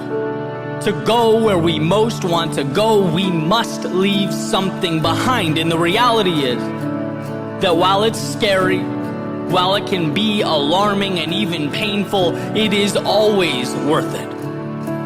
That what's on the other side is what makes life worth living. I want you to know that you don't need to be walking into the same rooms, talking to the same people, doing the same things. No, not if you've outgrown that reality. Not if you're ready for the next chapter. So let's make a pact to view life not as an obligation, but as an opportunity. Something challenging but beautiful, mysterious but plentiful. Let's view the challenges along the way not as something going wrong or some kind of alarm, but rather an indication that you are doing something right, that you're stepping into the controlled chaos of your day-to-day, finding the courage to meet new people, try new things, take risks, evolve. This is what life is about. And if you can find it within yourself to see it that way, to be grateful for the discomfort that makes its way in and out of our lives, you'll know that you are evolving, reaching towards that sky. Because the danger, as far as I'm concerned, is never what happens along the way. It's what doesn't happen, because we never let ourselves accept what the world had to offer. And so on that note, I think today is the perfect day to upgrade.